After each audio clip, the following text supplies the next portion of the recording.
Long before the shots fired at Concord were men and women of remarkable character and fortitude.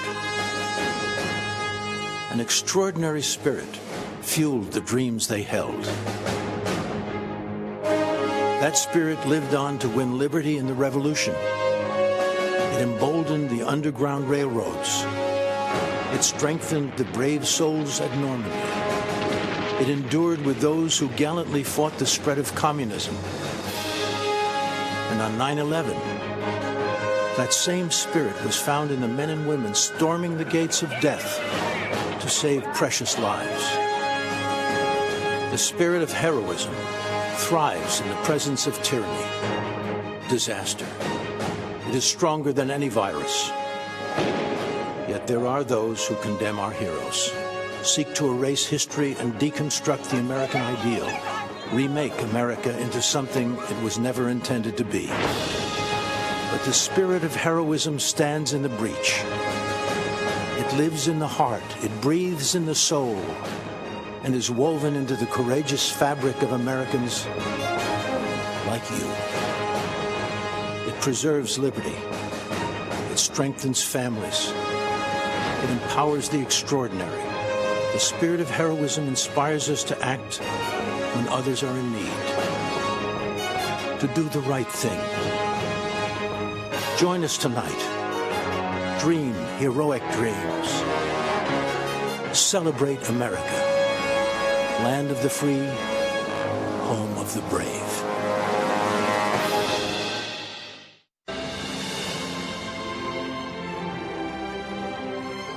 From Washington, D.C., welcome to the 2020 Republican National Convention. Tonight, celebrating America as the land of heroes.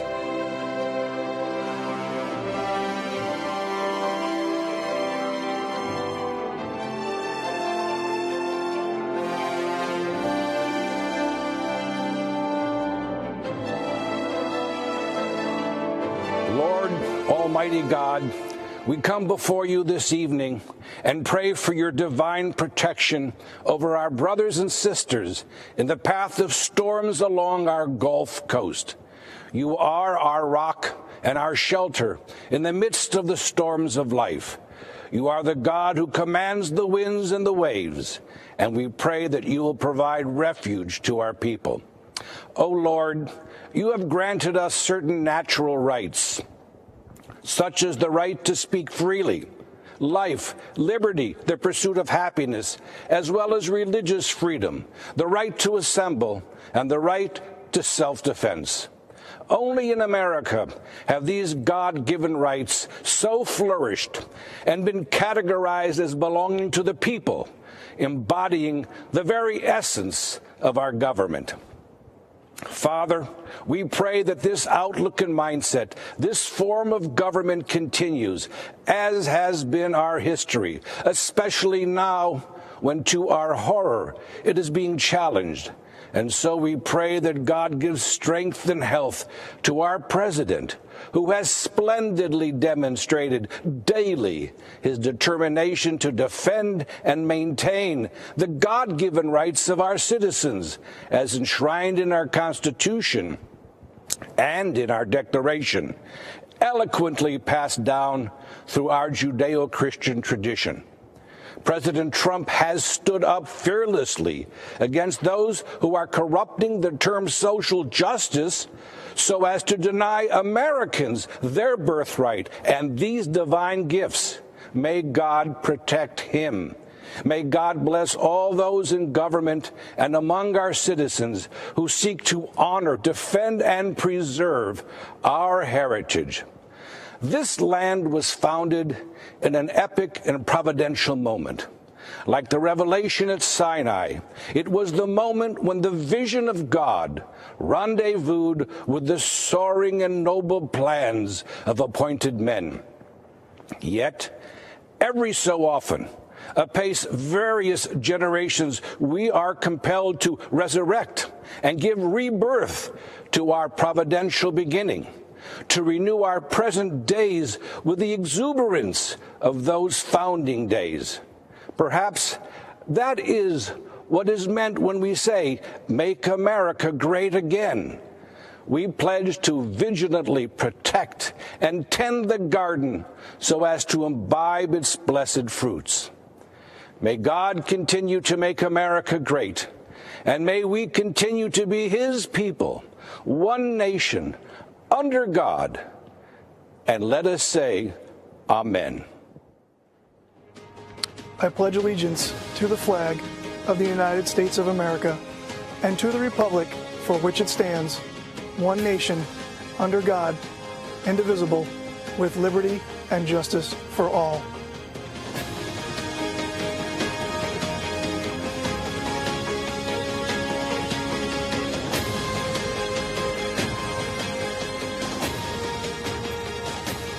Good evening. I'm Governor Kristi Noem of South Dakota. I'm here tonight because I believe America is an exceptional nation, founded on three principles: equality, freedom, and opportunity. But today, our founding principles are under attack.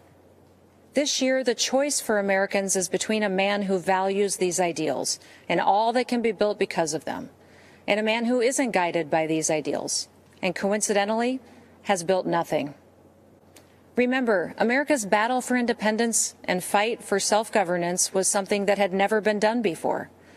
Men of great intellect and wisdom, like James Madison, the father of our Constitution, hoped our constitutional republic would last for ages, mitigate the problems that would naturally arise from political factions, and prevent tyranny. Madison also authored much of the Bill of Rights because he understood the natural tendency of government to increasingly encroach on the people's consent, and thus our freedom. He urged his colleagues to adopt these amendments to enshrine in our Constitution the ideals laid out in the Declaration of Independence, that all power comes from the people, that the government is created and ought to be exercised for the benefit of the people. Our Constitution guarantees the right to speak, to assemble, and to worship, the right to arm ourselves as a counterbalance to a standing army, and the right to a fair and equitable criminal justice system. We must fight to protect these foundational rights from government interference and indifference. America is unique in the world. Government's power at all levels is limited to the confines of our Constitution, which protects our God-given liberties and civil rights. We are not and will not be the subjects of an elite class of so-called experts. We, the people, are the government. Now, at times, our country has struggled to live up to our founding principles. Another great American, Abraham Lincoln, knew that struggle better than anybody. When he was just 28 years old, Honest Abe saw wild and furious passions worse than savage mobs, he said, taking the place of reasoned judgment. He was alarmed by the increasing disregard for the rule of law throughout the country.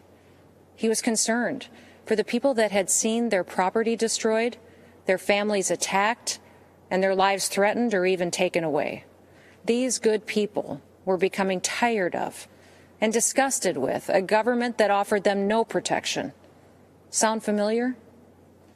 It took 244 years to build this great nation, flaws and all. But we stand to lose it in a tiny fraction of that time if we continue down the path taken by the Democrats and their radical supporters. From Seattle and Portland to Washington and New York, Democrat-run cities across this country are being overrun by violent mobs. The violence is rampant. There's looting, chaos, destruction, and murder. People that can afford to flee have fled, but the people that can't, good, hardworking Americans, are left to fend for themselves. The Republican Party's commitment to individual rights and self-government is as necessary today as it was in 1860 when we won our first presidential election. Our party respects individuals based on who they are. We don't divide people based on their beliefs or their roots. We don't shun people who think for themselves. We respect everyone equally under the Constitution, and we treat them as Martin Luther King Jr. wished, according to the content of their character, not the color of their skin. In just 4 years, President Trump has lifted people of all races and backgrounds out of poverty. He shrunk government. He put money back into the pockets of hardworking, ordinary Americans. He has advanced religious liberty. He protected the Second Amendment. You can look back 50 years. You won't find anyone that has surpassed President Trump's success on these 4 issues alone. History chooses its heroes for the time in which they live. At our founding, Madison was one of the chosen. When the nation's very existence was challenged, it was Lincoln's turn. Thanks to these men, America is a land of hope. Their examples have been repeated in countless ways by simple Americans following their conscience. But there is another American hero to be recognized, and that is the common American. This is who President Trump is fighting for. He's fighting for you.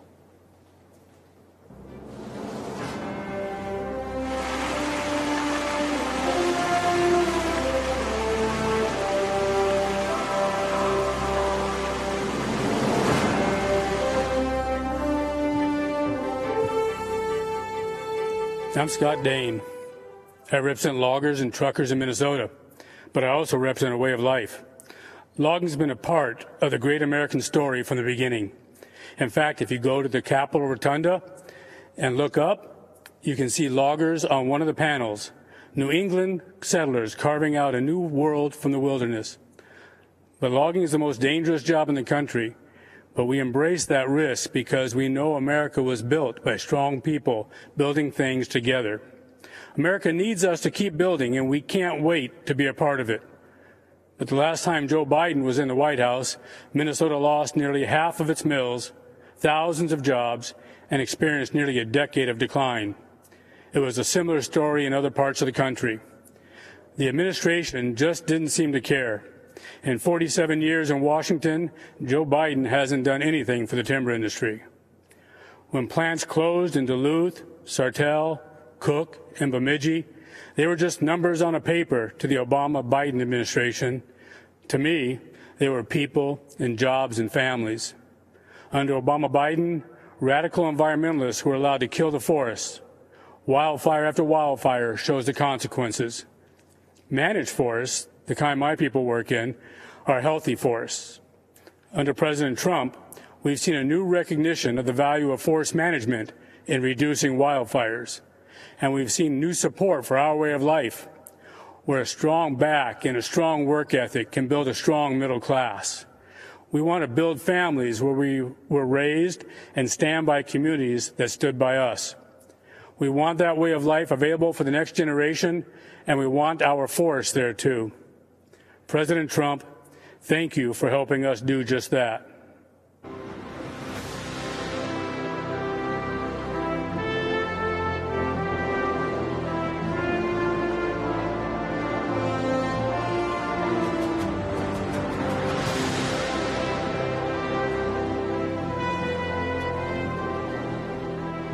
Hi, I'm U.S. Senator Marcia Blackburn from Tennessee. America is a nation of heroes. In times of difficulty, we're reminded that they're all around us. They're in the line with us at the grocery store, in the pew with us at church. They're the regular Americans who step up to volunteer and serve when we need them most. They've stood at the forefront throughout this pandemic. The emergency room nurses who go back shift after shift. The medical researchers developing a vaccine and therapies to combat what the Chinese Communist regime unleashed on the world. Cookeville's Double Springs Church of Christ members lifting our country up in prayer and providing for those impacted by tragedy. But tonight, I want to talk to you about another kind of hero. The kind Democrats don't recognize because they don't fit into their narrative. I'm talking about the heroes of our law enforcement and armed services. Leftists try to turn them into villains. They want to cancel them. But I'm here to tell you These heroes can't be canceled. Tennessee is full of them. After all, we're the volunteer state. My dad served in the Army in World War II. When he came home, he put on another uniform and for 30 years volunteered to help our underfunded Sheriff's Department. I'm reminded of him whenever I see compassion and selflessness in others.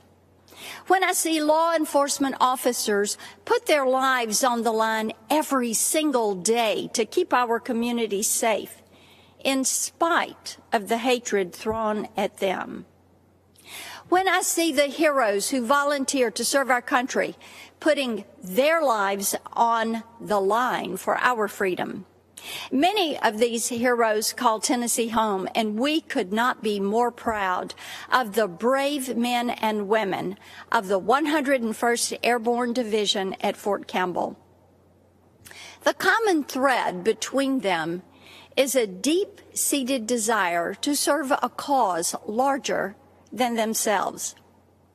They don't believe their country owes them anything. They believe they owe their country and their fellow man. As hard as Democrats try, they can't cancel our heroes. They can't contest their bravery, and they can't dismiss the powerful sense of service that lives deep in their souls. So, they try to defund them, our military, our police, even ICE, to take away their tools to keep us safe. Joe Biden, Kamala Harris, and their radical allies try to destroy these heroes because if there are no heroes to inspire us, government can control us. They close our churches, but keep the liquor stores and abortion clinics open. They say we can't gather in community groups, but encourage protest, riots, and looting in the streets. If the Democrats had their way, they would keep you locked in your house until you become dependent on the government for everything. That sounds a lot like communist China to me. Maybe that's why Joe Biden is so soft on them. Why Nancy Pelosi says that China would prefer Joe Biden. Yep, I bet they would. But President Trump has stood up for our heroes every day. He stood by our law enforcement, our military, and the freedoms we hold dear. He's made good on his promise to put America first. And I hope you will stand with me as we send him back for 4 more years with a clear message to the Democrats. You will never cancel our heroes.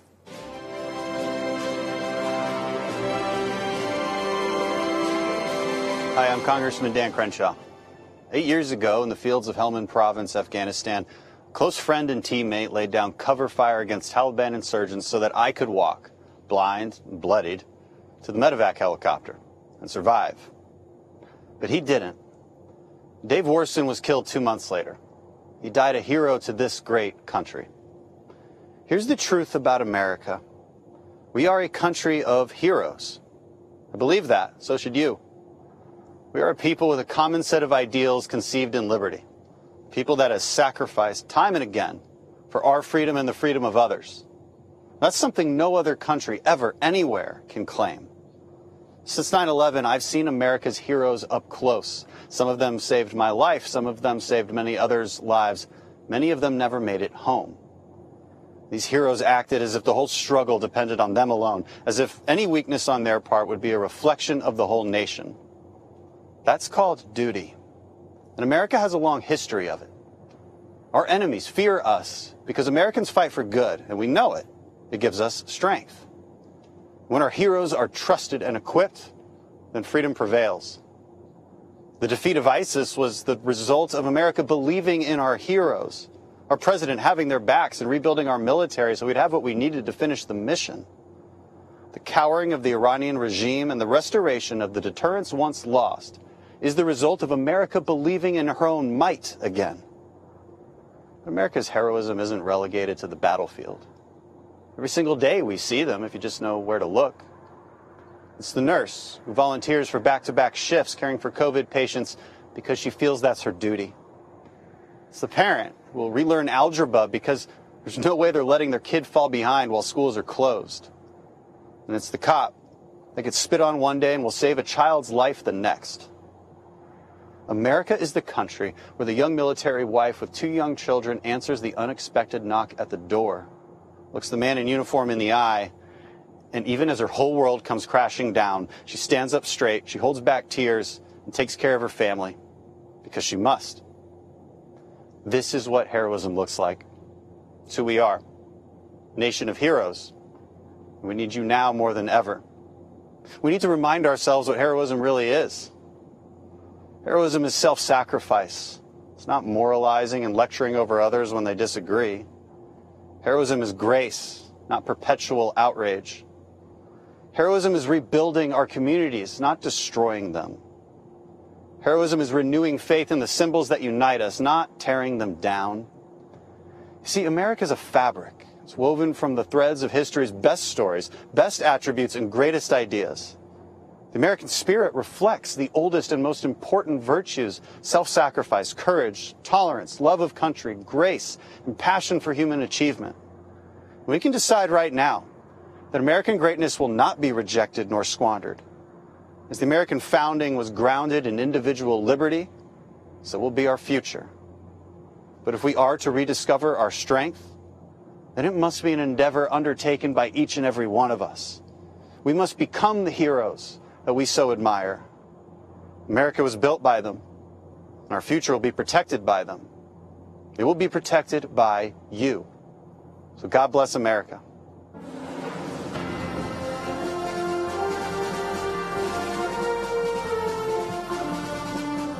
Good evening.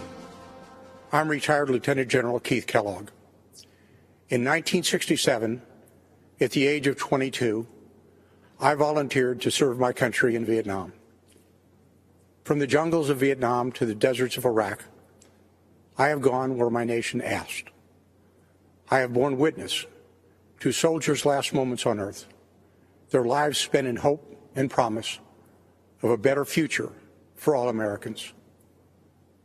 I was in the Pentagon on September 11th, 2001. I lost friends there that day. In the years that followed, I watched my daughter, son, and son-in-law deploy to Afghanistan. I have looked into the eyes of my grandchildren as they said goodbye to their fathers and hugged them one last time. I lived service. I understand sacrifice. I know leadership. Over the past 3.5 years, I have witnessed every major foreign policy and national security decision by the president. I have been in the room where it happened.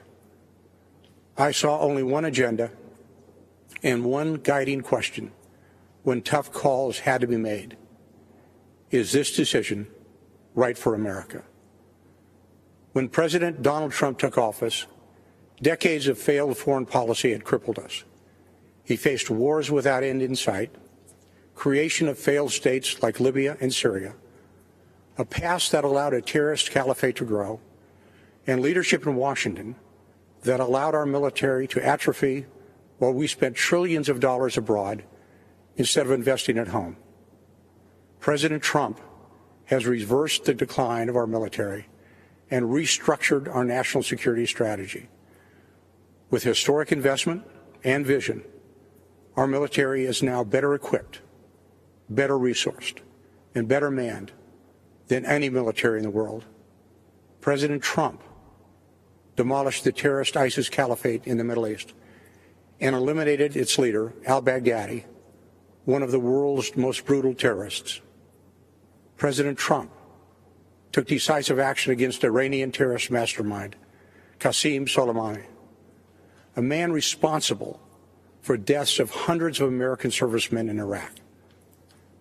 When our NATO allies failed to meet their commitments as we upheld ours, President Trump demanded parity. NATO members have now increased their contributions over $100 billion this year, and NATO's Secretary General credits President Donald J. Trump. President Trump challenged and continues to challenge an ever increasingly provocative and militant China. But make no mistake, President Trump is no hawk. He wisely wields the sword when required, but believes in seeking peace instead of perpetual conflict.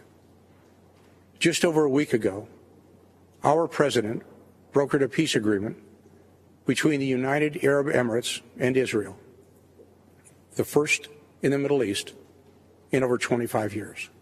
And this week, Afghan negotiators, with help from American officials, will start peace negotiations between the Taliban and the Afghan government to end America's longest war. Ask yourself, has this president kept his promises to keep us out of needless conflicts and to pursue ending wars without end? Has he defended your interests in renegotiating trade deals that previously hurt Americans and our national security? Has he fulfilled his commander-in-chief role by decisively going after our nation's enemies? You and I know the answer is yes. The choice is clear. This is the most important election of our lifetime. The next 4 years will decide the course of our country for decades to come. I am asking you to stand up and be counted so we never have to look back and recall what it was once like in America when men and women were free, our families were secure, and we had a president who served the people. God bless America. Thank you, and good night.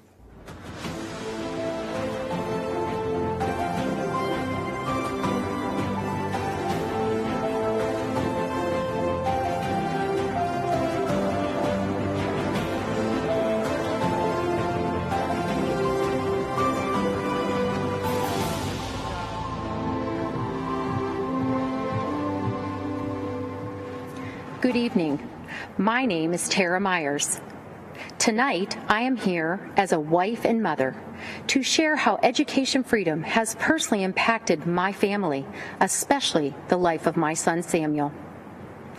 Before Samuel was even born, I was told his life wouldn't be worth living.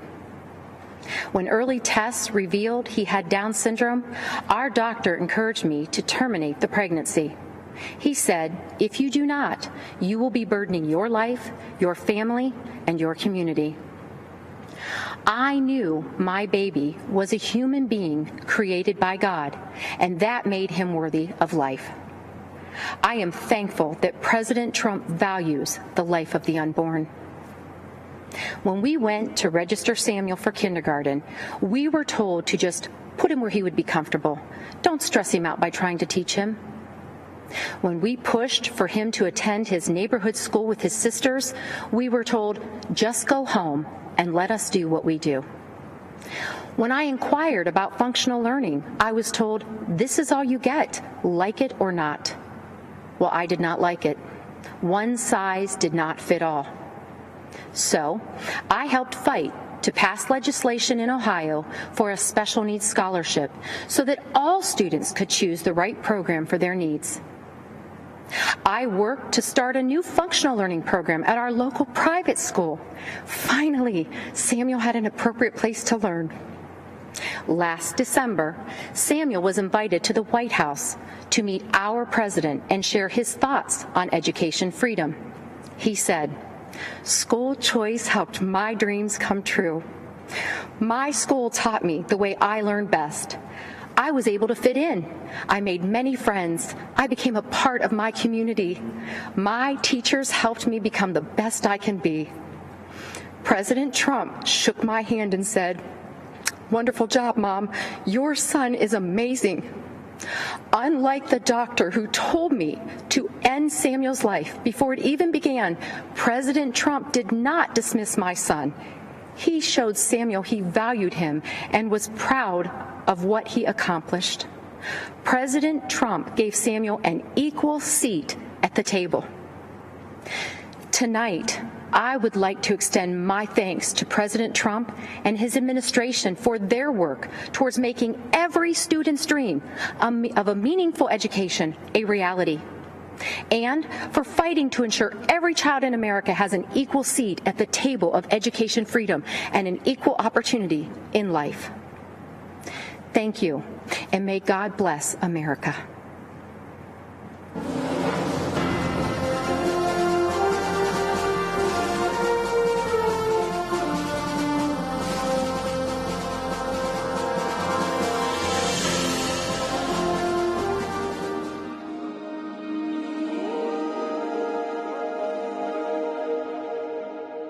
It all started at a tea party. 13 years before the American Civil War, civil unrest and division separated countrymen into two opposing camps. One determined to keep African American people enslaved, the other determined to see all people free. Elizabeth Cady Stanton and Lucretia Mott felt the call to fight for that freedom when they were selected as delegates for an anti-slavery convention. But upon arrival, were told they could not speak or vote at the male-dominated event. On July 9, 1848, Mott, Stanton, and 3 other women met for tea. By the end of the day, they'd formed a coalition with the sole purpose of gaining the right for women to vote, so they in turn would be free to fight for the freedoms of others. Women across America united and formed activist groups working tirelessly to win the vote for American women. The unconquerable Susan B. Anthony became one of the most visible leaders of women's suffrage when, in 1872, she registered and voted for every Republican on the ballot. As punishment for her actions, she was arrested for illegal voting. At the request of Susan B. Anthony, Senator A.A. Sargent introduced the 19th Amendment in 1878. The Susan B. Anthony Amendment was submitted and defeated 4 times, but women continued to fight. Sojourner Truth and many other black suffragettes defied segregation, fighting for all women's voices to be heard and allowed to vote. For the 2 years prior to ratification, the Silent Sentinels quietly picketed the White House. Finally, when Republicans regained control of Congress, on August 26, 1920, the Equal Suffrage Amendment was signed into law. Women's suffrage movement took 72 years and would change the lives of women forever. The victory was achieved peacefully through the valiant efforts of women patriots and the democratic process. 100 years later, in a bold declaration of rights for women, President Trump granted a full pardon to Susan B. Anthony on the 100th anniversary of the 19th Amendment's ratification. Women's suffrage was born from a desire to fight for the freedom of others. Now, we, the great patriots of America, will band together once again. And with one unified voice, we will vote for freedom.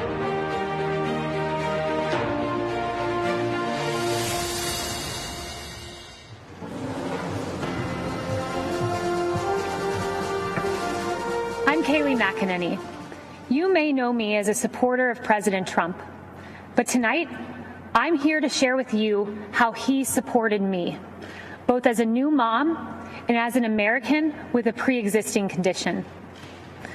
When I was 21 years old, I got a call that changed my life. It was my doctor informing me that I had tested positive for the BRCA2 genetic mutation, a mutation that put my chances of breast cancer at 84%. It was the same mutation that my mom had, compelling her to get a preventative double mastectomy, removing her breast tissue, but protecting her from a disease that has taken far too many of our mothers, our sisters, our friends. In my family, 8 women alone were diagnosed with breast cancer, several in their young 20s. I now faced the same prospect. For nearly a decade, I was routinely at Moffitt Cancer Center, getting MRIs, ultrasounds, and necessary surveillance.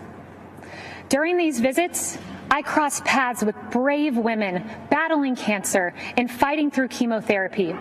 They were a testament to American strength. They are American heroes. On May 1st, 2018, I followed in my mother's footsteps, choosing to get a preventative mastectomy. I was scared. The night before, I fought back tears as I prepared to lose a piece of myself forever. But the next day, with my mom, dad, husband, and Jesus Christ by my side, I underwent a mastectomy, almost eliminating my chance of breast cancer, a decision I now celebrate. Breast reconstruction has advanced remarkably. While it is an individual's decision, my doctor and I chose a course of surgery that left me virtually unchanged. But more important than physical results, I developed a strength and a confidence that I carry with me. During one of my most difficult times, I expected to have the support of my family, but I had more support than I knew. As I came out of anesthesia, one of the first calls I received was from Ivanka Trump. As I recovered, my phone rang again. It was President Trump calling to check on me. I was blown away. Here was the leader of the free world caring about my circumstance. At the time, I had only met President Trump on a few occasions. But now I know him well, and I can tell you that this president stands by Americans with pre-existing conditions. In fact, President Trump called me this morning. I spoke with him several times today, and he told me how proud he was of me for sharing this story. The same way President Trump has supported me, he supports you. I see it every day. I've heard him say the hardest part of his job is writing to loved ones of fallen soldiers. I've seen him offer heartfelt outreach to grieving parents who lost their children to crime in the streets. And I've watched him fight for Americans who lost their jobs. President Trump fights for the American people because he cares about stories like these. I have a 9-month-old daughter. She's a beautiful, sweet little girl. And I choose to work for this president for her. When I look into my baby's eyes, I see a new life, a miracle for which I have a solemn responsibility to protect. That means protecting America's future, a future President Trump will fight for, where our neighborhoods are protected, where life is sacred, where God is cherished, not taken out of our schools, removed from our pledge, and erased from our history. I want my daughter to grow up in President Donald J. Trump's America. Choosing to have a preventative mastectomy was the hardest decision I ever had to make. But supporting President Trump, who will protect my daughter and our children's future, was the easiest.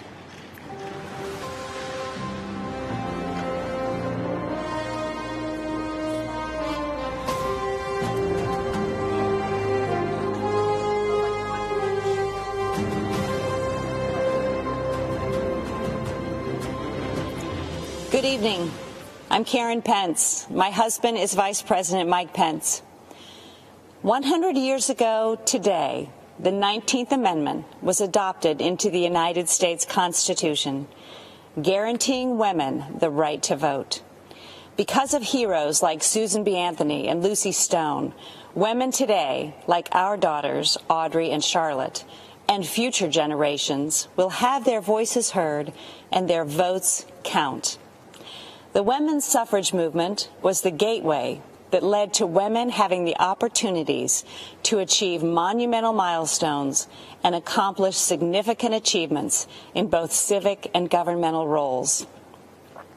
This evening, we look at heroes in our land. As Second Lady of the United States for the past 3.5 years, I have had the honor of meeting many heroes across this great country. The Pences are a military family. Our son Michael serves in the United States Marines, and our son-in-law Henry serves in the U.S. Navy. And one of my key initiatives is to elevate and encourage military spouses. These men and women, like our daughter Charlotte and our daughter-in-law Sarah, are the home front heroes. I have been privileged to hear so many stories of selfless support, volunteer spirit, and great contributions to the armed forces and our communities. You know, military spouses may experience frequent moves and job changes, periods of being a single parent while their loved one is deployed, all while exhibiting pride, strength, and determination, and being a part of something bigger than themselves. To all of the military spouses, thank you. President Trump and Vice President Pence have been supporting our United States Armed Forces, including our military families, on a significant scale. While traveling throughout our nation to educate military spouses about policy solutions that President Trump has promoted involving real, tangible progress in military spouse employment, I have been inspired to meet heroes like Lisa Bradley and Cameron Cruz. These military spouses decided to start their own business, Our Riveter, named after the Rosie the Riveter campaign used to recruit women workers during World War II. Our Riveter makes beautiful handbags designed and manufactured exclusively by military spouses. And many of those spouses live all over the country. They prepare and send their section of the bags to the company located in North Carolina, where the final product is assembled. Military spouse hero Jalon Hall Johnson in Billings, Montana, is a culinary artist who had dreamed of starting her own restaurant. Working with the Small Business Administration's Development Center, Jalon started her restaurant, The Sassy Biscuit, and she just opened a second restaurant in Dover, New Hampshire. And as the second lady, I've also been able to bring awareness to a form of therapy for our heroic veterans suffering from PTSD. Art therapy, facilitated by a professional art therapist, is especially effective with post-traumatic stress disorder. Master Gunnery Sergeant Chris Stowe, a Marine veteran I met in Tampa, who deployed for combat in Iraq and Afghanistan, said nothing had helped him deal with the trauma from his service in the Marines until he finally agreed to meet with the art therapist at Walter Reed Medical Center. Chris credits art therapy with saving his marriage and his life. And Chris went on to establish a glass-blowing workshop to help other vets. Many of our veteran heroes struggle as they transition back into civilian life, and sometimes the stress is too difficult to manage alone. A few weeks ago, I had the honor of speaking with some amazing Americans who answer the Veterans Crisis Line. One in particular, Sydney Morgan, especially impacted me. A veteran herself, Sydney said it is the highest honor of her life until they physically walk into a clinic to receive help they deserve, and she can pass their hand to someone ready to help. In these difficult times, we've all seen so many examples of everyday Americans reaching out a hand to those in need, those who, in humility, have considered others more important than themselves. We've seen healthcare workers, teachers, first responders, mental health providers, law enforcement officers, grocery and delivery workers, and farmers, and so many others. Heroes all. 100 years ago, women secured the right to vote. So let's vote, America. Let's honor our heroes. Let's re-elect President Trump and Vice President Pence for 4 more years. God bless our heroes, and God bless the United States of America. We hold these truths to be self-evident, that all men are created equal, that they are endowed by their Creator with certain unalienable rights, but among these are life, liberty, and the pursuit of happiness. Good evening. I'm Kellyanne Conway. 100 years ago, courageous warriors helped women secure the right to vote. This has been a century worth celebrating, but also a reminder that our democracy is young and fragile. A woman in a leadership role can still seem novel. Not so for President Trump. For decades, he has elevated women to senior positions in business and in government. He confides in and consults us, respects our opinions, and insists that we are on equal footing with the men. President Trump helped me shatter a barrier in the world of politics by empowering me to manage his campaign to its successful conclusion. With the help of millions of Americans, our team defied the critics, the naysayers, the conventional wisdom, and we won. For many of us, women's empowerment is not a slogan. It comes not from strangers on social media or sanitized language in a corporate handbook. It comes from the everyday heroes who nurture us, who shape us, and who believe in us. I was raised in a household of all women. They were self-reliant and resilient. Their lives were not easy, but they never complained. Money was tight, but we had an abundance of what mattered most: family, faith, and freedom. I learned that in America, limited means does not make for limited dreams. The promise of America belongs to us all.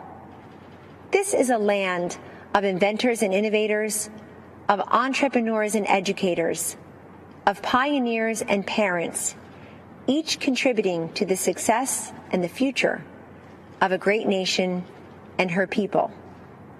These everyday heroes have a champion in President Trump. The teacher who took extra time to help students adjust to months of virtual learning. The nurse who finished a 12-hour COVID shift and then took a brief break only to change her mask, gown, and gloves to do it all over again. The small business owner striving to reopen after the lockdown was lifted, and then again after her store was vandalized and looted. The single mom with 2 kids, 2 jobs, 2 commutes, who 10 years after that empty promise finally has health insurance. President Trump and Vice President Pence have lifted Americans, provided them with dignity, opportunity, and results.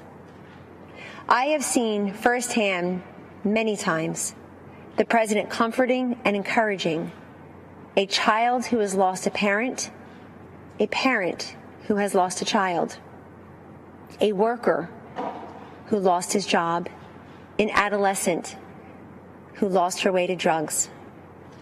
Don't lose hope, he has told them, assuring them that they are not alone and that they matter. There always will be people who have far more than us. Our responsibility is to focus on those who have far less than us. President Trump has done precisely that in taking unprecedented action to combat this nation's drug crisis. He told me, "This is so important, Kellyanne. So many lives have been ruined by addiction and will never even know it because people are ashamed to reach out for help and they're not even sure who to turn to in their toughest hour." Rather than look the other way, President Trump stared directly at this drug crisis next door and through landmark bipartisan legislation has helped secure historic investments in surveillance, interdiction, education, prevention, treatment, and recovery. We have a long way to go, but the political inertia that costs lives and the silence and the stigma that prevents people in need from coming forward is melting away. This is the man I know and the president we need for 4 more years. He picks the toughest fights and tackles the most complex problems. He has stood by me, and he will stand up for you. In honor of the women who empowered me and for the future of the children we all cherish, thank you, and God bless you always.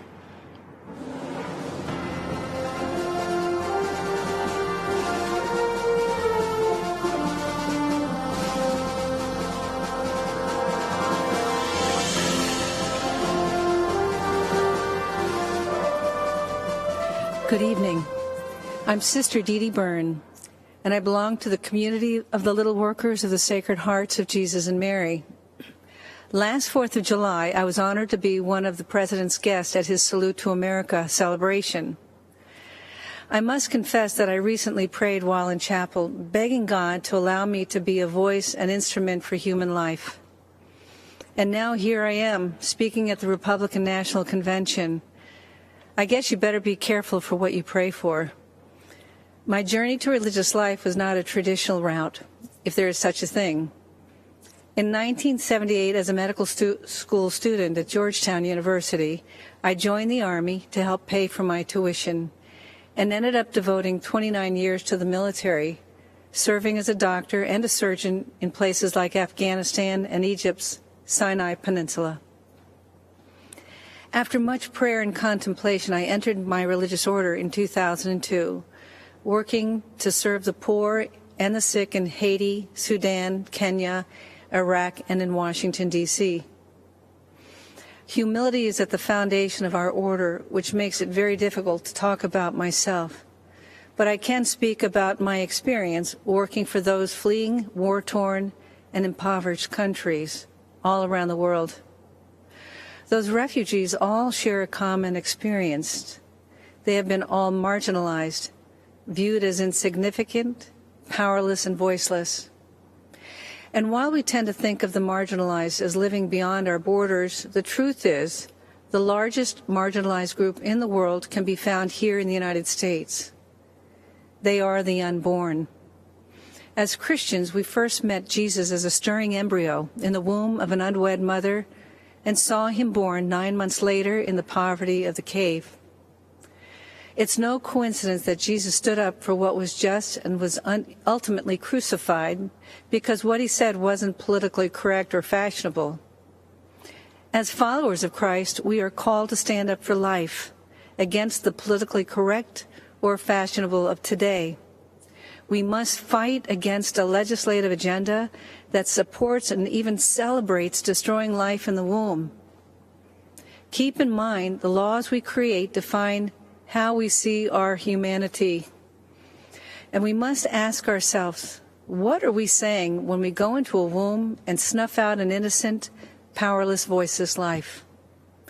As a physician, I can say without hesitation, life begins at conception. While what I have to say may be difficult for some to hear, I am saying it because I'm not just pro-life, I'm pro-eternal life, and I want all of us to end up in heaven together someday. Which brings me to why I'm here today. Donald Trump is the most pro-life president that this nation has ever had, defending life at all stages. His belief in the sanctity of life transcends politics. President Trump will stand up against Biden-Harris, who are the most anti-life presidential ticket ever, even supporting the horrors of late-term abortion and infanticide. Because of his courage and conviction, President Trump has earned the support of America's pro-life community. Moreover, he has a nationwide of religious standing behind him. You'll find us here with our weapon of choice, the rosary. So thank you, Mr. President. We are all praying for you.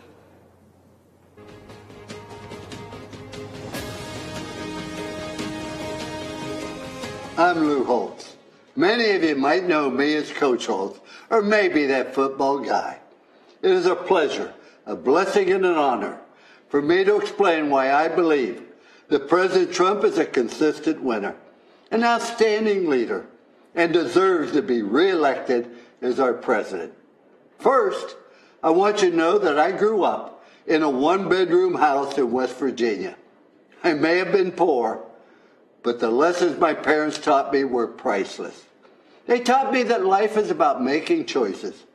Wherever you are, good or bad, don't blame anyone else. Go get an education. Get to work. You can overcome any obstacles. And always remember that in this great country of ours, anyone can amount to something special. I lived by those principles of hard work and responsibility my whole life, living out the American story. And it works. But there are people today, like politicians, professors, protesters, and of course, President Trump's naysayers in the media who like to blame others for problems. They don't have pride in our country. And because they no longer ask, what can I do for my country? Only what the country should be doing for them. They don't have pride in themselves. That's wrong. When I was an officer in the Army, I served with so many great Americans who embraced their responsibility to our country. I'm so proud of their sacrifices and the opportunity it has provided for so many millions. America remains a land of opportunity, no matter what the other side says or believes. You know, there's a statue of me at Notre Dame. I guess they needed a place for the pigeons to land.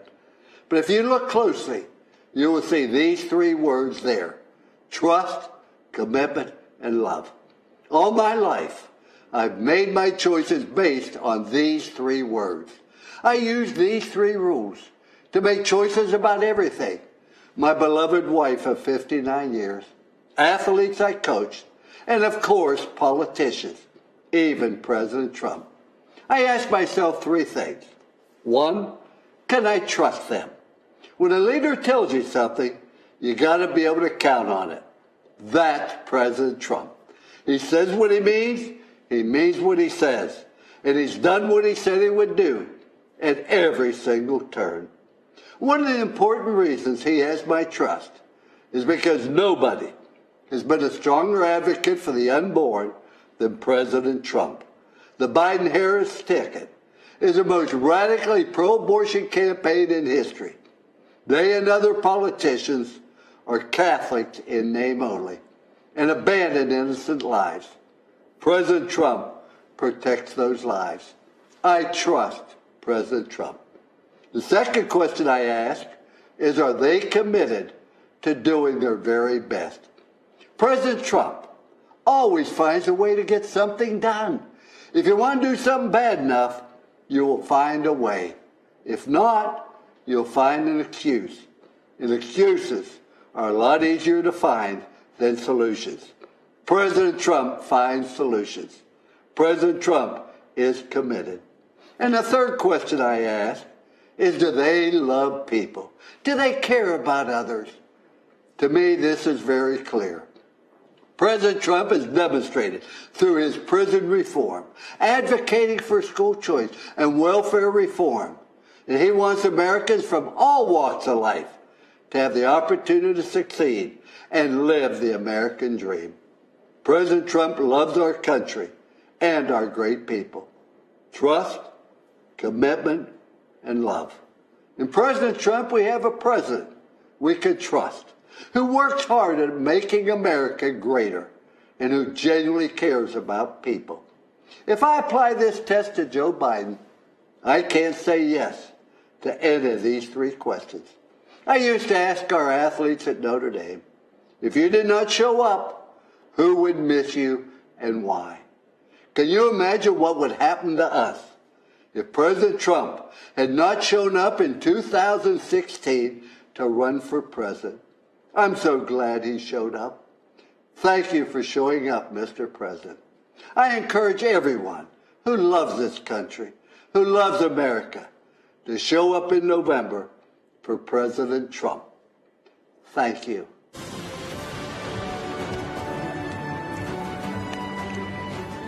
Hi, I'm Michael McHale, but my friends call me Mick. I'm a 30-year active duty member of law enforcement in the state of Florida. I am also the president of the National Association of Police Organizations, NAPO. Our organization recently endorsed Donald Trump for re-election as President of the United States. Our endorsement recognized his strong support for the men and women on the front lines, particularly during these challenging times.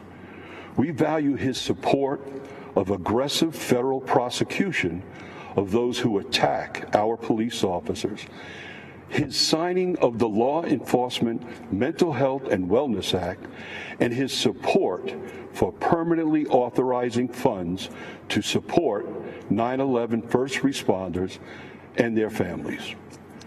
Law enforcement officers across the nation take an oath to run towards danger when everyone else is running away. They do so willingly to protect our families and communities.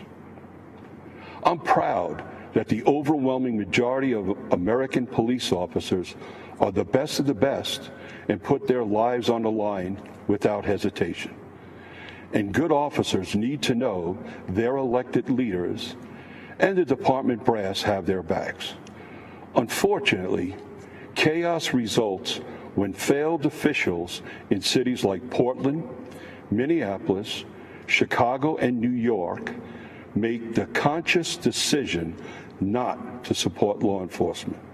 Shootings, murders, looting, and rioting occur unabated. The violence and bloodshed we are seeing in these and other cities isn't happening by chance. It's the direct result of refusing to allow law enforcement to protect our communities. Joe Biden has turned his candidacy over to the far left anti-law enforcement radicals. And as a senator, Kamala Harris pushed to further restrict police, cut their training, and make our American communities and streets even more dangerous than they already are. Conversely, President Trump supports the creation of a national standard for training on de-escalation and communication to give officers more tools to resolve conflict without violence. The differences between Trump, Pence, and Biden-Harris are crystal clear. Your choices are the most pro-law enforcement president we've ever had, or the most radical anti-police ticket in history. We invite those who value the safety of their family and loved ones to join the hundreds of thousands of members of the National Association of Police Organizations and support the re-election of President Donald J. Trump. Thank you, and God bless America.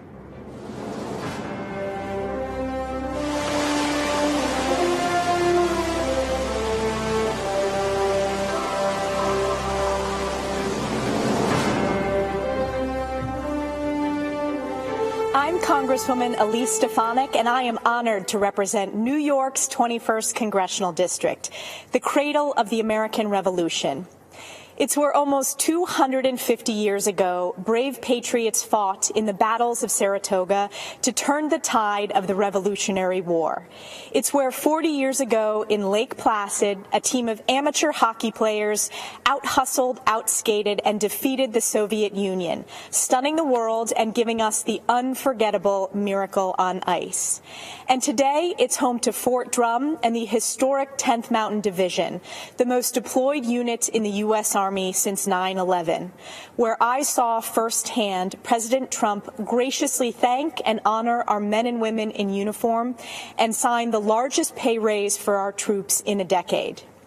Since our nation's founding, generation after generation of everyday Americans served and sacrificed to preserve and strengthen the American dream, the vision of life, liberty, and the pursuit of happiness, and the idea that if you work hard and dream big, you can achieve anything you imagine. I believe in the American dream because I've lived it. Like millions of Americans, I grew up in a small business family where I learned the values of hard work and determination. I was the first person in my immediate family to graduate from college, ran for Congress to serve upstate New York, and am proudly the youngest Republican woman elected to Congress in history. I am honored to support President Trump for re-election because I know that he is the only candidate who will stand up for hardworking families and protect the American dream for future generations. Since his first day in office, President Trump has fought tirelessly to deliver results for all Americans, despite the Democrats' baseless and illegal impeachment sham and the media's endless obsession with it. I was proud to lead the effort standing up for the Constitution, President Trump, and most importantly, the American people. This attack was not just on the president. It was an attack on you, your voice and your vote. But the American people were not swayed by these partisan attacks. Our support for President Trump is stronger than ever before. We know what's at stake in this historic election. Americans from all walks of life are unified in support of our president. It's why more Republican women than ever are running for office this year. We understand that this election is a choice between the far-left Democratic socialist agenda versus protecting and preserving the American dream. President Trump is working to safely reopen our Main Street economy. He understands that the engine of our country is fueled by the ingenuity and determination of American workers, entrepreneurs, and small businesses. Joe Biden wants to keep them locked up in the basement and crush them with $4 trillion in new taxes. We face a critical choice. Joe Biden's far-left failed policies of the past 47 years, or President Trump, who will stand up for the American people and the Constitution. I believe in the wisdom and spirit of the American people to elect the only candidate who is capable of protecting the American dream, President Donald J. Trump. Thank you to the North Country for the opportunity to serve as your voice supporting his re-election. God bless the United States of America, the greatest country on earth.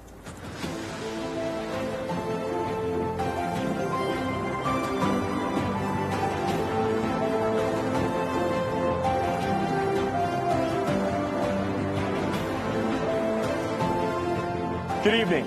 I'm Madison Cawthorn, and I'm running to represent North Carolina's 11th Congressional District. This is a time of great adversity for our country. And I know something about adversity. At 18 years old, I was in a horrific car accident that's left me paralyzed from the waist down. Instantly, my hopes and dreams were seemingly destroyed. I was given a 1% chance of surviving. But thanks to the power of prayer, a very loving community, and many skilled doctors, I made it. It took me over a year to recover.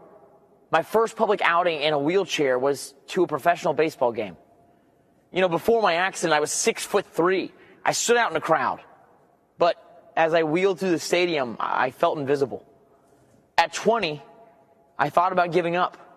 However, I knew I could still make a difference. You know, my accident has given me new eyes to see and new ears to hear. God protected my mind and my ability to speak. So I say to people who feel forgotten, ignored, and invisible, I see you. I hear you. At 20, I made a choice. In 2020, our country has a choice. We can give up on the American idea, or we can work together to make our imperfect union more perfect. I choose to fight for the future, to seize the high ground and retake the shining city on a hill. While the radical left wants to dismantle, defund, and destroy, Republicans, under President Trump's leadership, want to rebuild, restore, and renew. I just turned 25. When I'm elected this November, I'll be the youngest member of Congress in over 200 years. And if you don't think young people can change the world, then you just don't know American history. George Washington was 21 when he received his first military commission. Abe Lincoln, 22 when he first ran for office. And my personal favorite, James Madison, was just 25 years old when he signed the Declaration of Independence. In times of peril, young people have stepped up and saved this country, abroad and at home. We held the line, scaled the cliffs, crossed oceans, liberated camps, and cracked codes. Yet today, political forces want to usher in the digital dark ages, a time of information without wisdom and tribalism without truth. National leaders on the left have normalized emotion-based voting and a radicalized identity politics that rejects Martin Luther King's dream. MLK's dream is our dream, for all Americans to be judged solely on their character.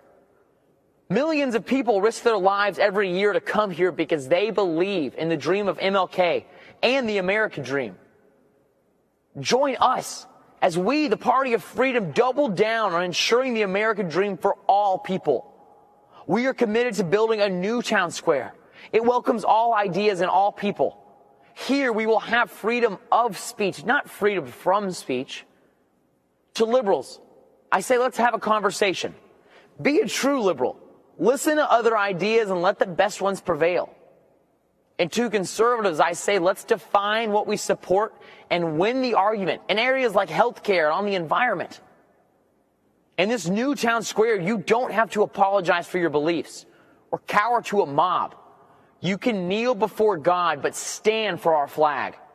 The American idea my ancestors fought for during the Revolutionary War is just as exciting and revolutionary today as it was 250 years ago. I say to Americans who love our country, young and old, be a radical for freedom. Be a radical for liberty. And be a radical for our republic, for which I stand, one nation under God, with liberty and justice for all. Thank you, and may God bless America.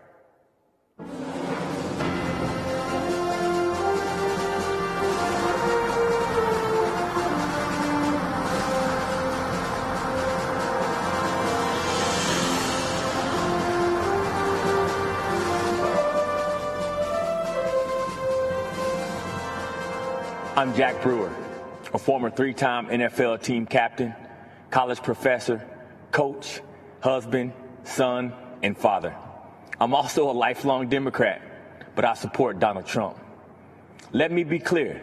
I didn't come here for the popularity or the praise, the likes or the retweets. I'm here as a servant to God, a servant to the people of our nation, and a servant to our president. I grew up in Grapevine, Texas, a town that my great-grandfather was the first black man to settle as a sharecropper in 1896. My early high school experience included fighting with skinheads and being a witness in an attempted murder trial after my friend shot a skinhead in self-defense. I remember my dad's bravery when he personally stood up against a KKK rally in my town. In my house, my father taught me to back down from no one. I know what racism looks like. I've seen it firsthand.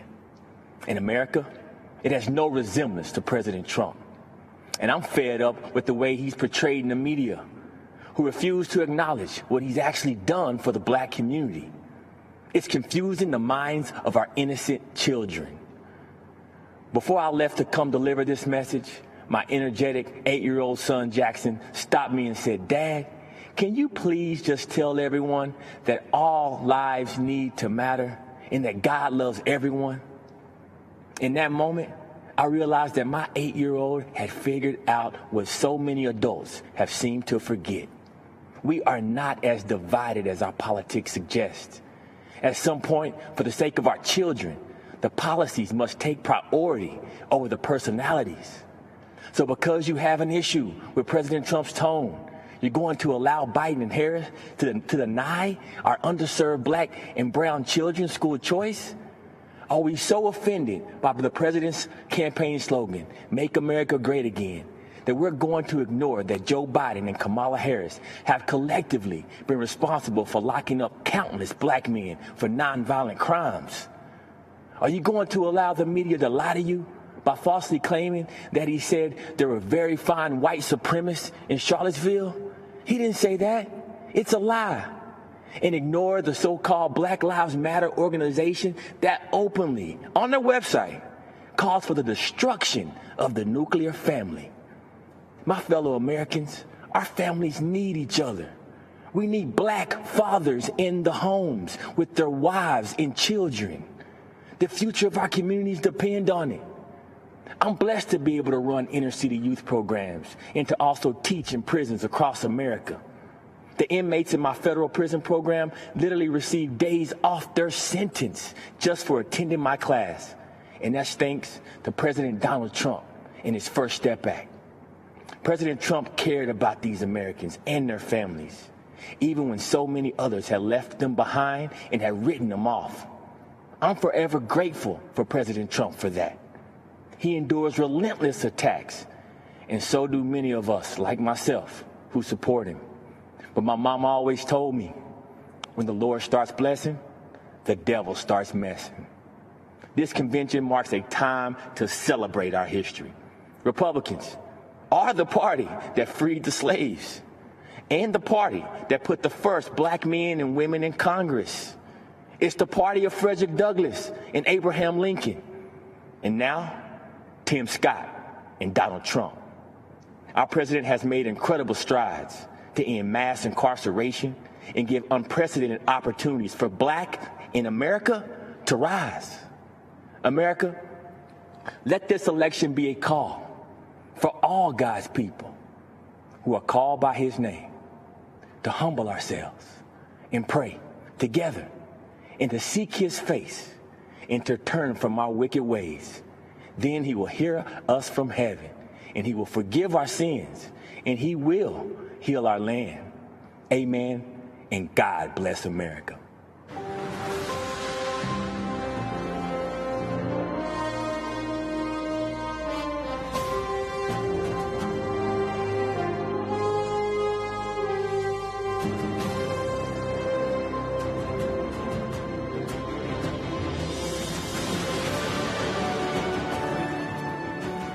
Greetings.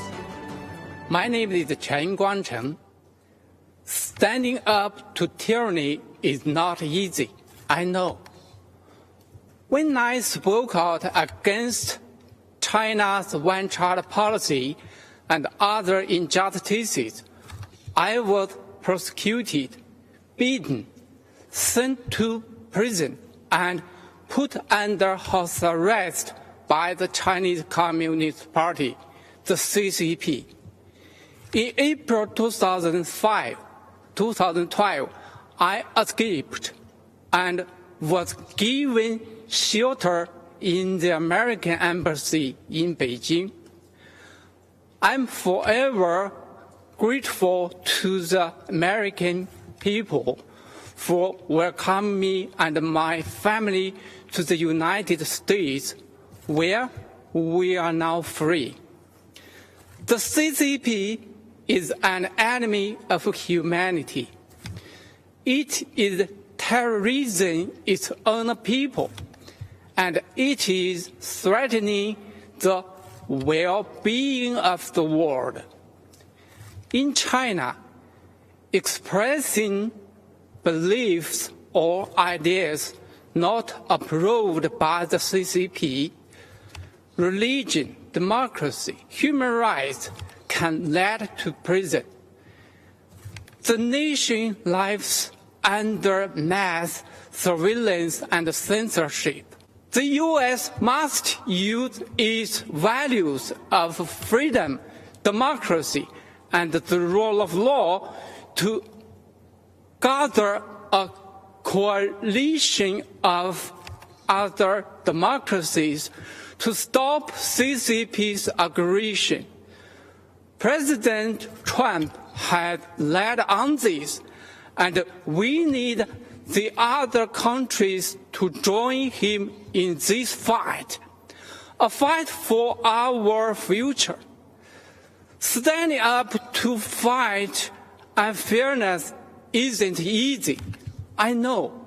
So does President Trump, but he has shown the courage to wage that fight. We need to support, vote, and fight for President Trump for the sake of the world. Thank you.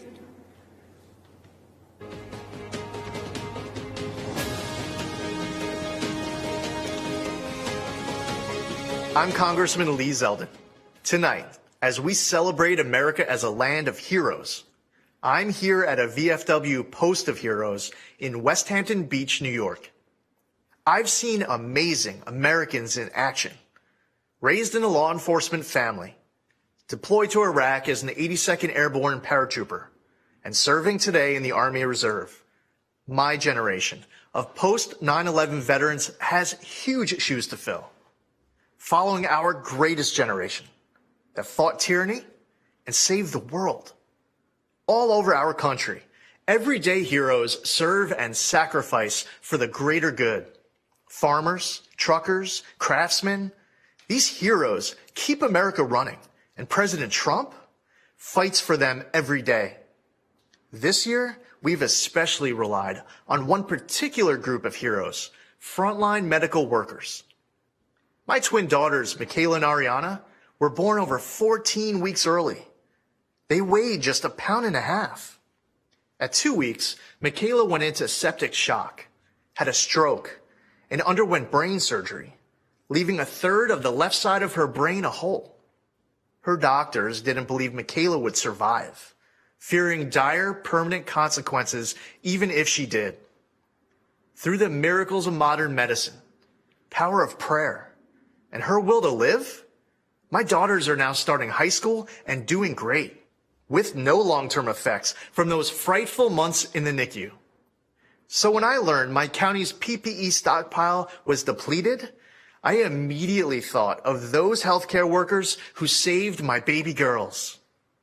Jared Kushner and I were on the phone late into that Saturday night. The very next day, President Trump announced he was sending us 200,000 N95 masks. He actually delivered almost 400,000. That number quickly grew to 1.2 million masks, gowns, and more. The president sent thousands of ventilators to New York. He deployed the USS Comfort and converted the Javits Center to a field hospital. His administration authorized our lab testing requests at blinding speed. During a once-in-a-century pandemic, an unforeseeable crisis sent to us from a faraway land, the president's effort for New York was phenomenal. For our nation to emerge even stronger, more prosperous, freer, and more secure than ever. To make our country greater than ever before, we must re-elect President Trump. We are the land of the free because of the brave. And we are the land of opportunity because we have a president who wants to empower the best of who we are to be the best of what we can be. There's never been a nation greater than ours. Never a people more resilient than ours. And never a future for America more promising than ours right now. Keeping America great is up to us, and losing is not an option. And I'm very proud to have President Trump in office here. He's the best we've ever had. He's done the most for any president ever done. He's always there trying to take care of veterans, giving veterans what they need. The turnaround times have increased since Trump has taken over. You have to fight 15 years for benefits, but once he came into office, you had like 90 days. You turned your paperwork in, at least you had some kind of answer. I waited months for a signature on a piece of paper to get a prosthetic leg fixed, and now it's a lot better turnaround. But before, it was a 5-year waiting process to appeal. So how long do we have to wait for benefits? I waited 20 years to file. Rapidly was approved for medical, and then turned right around and got disability. I was thinking it was going to be several years worth of waiting to hear. He's accomplished a lot in 3.5 years. And it helps the American people, and he has done a lot for veterans, for the middle class. I chose to serve my country. If I could do it, I would do it all over again, especially for this president. I mean, he's the kind of president you'd run through a brick wall if he asked you to. Went through many presidents, but this one, I can say, is the best president we've ever had and ever will have, I believe.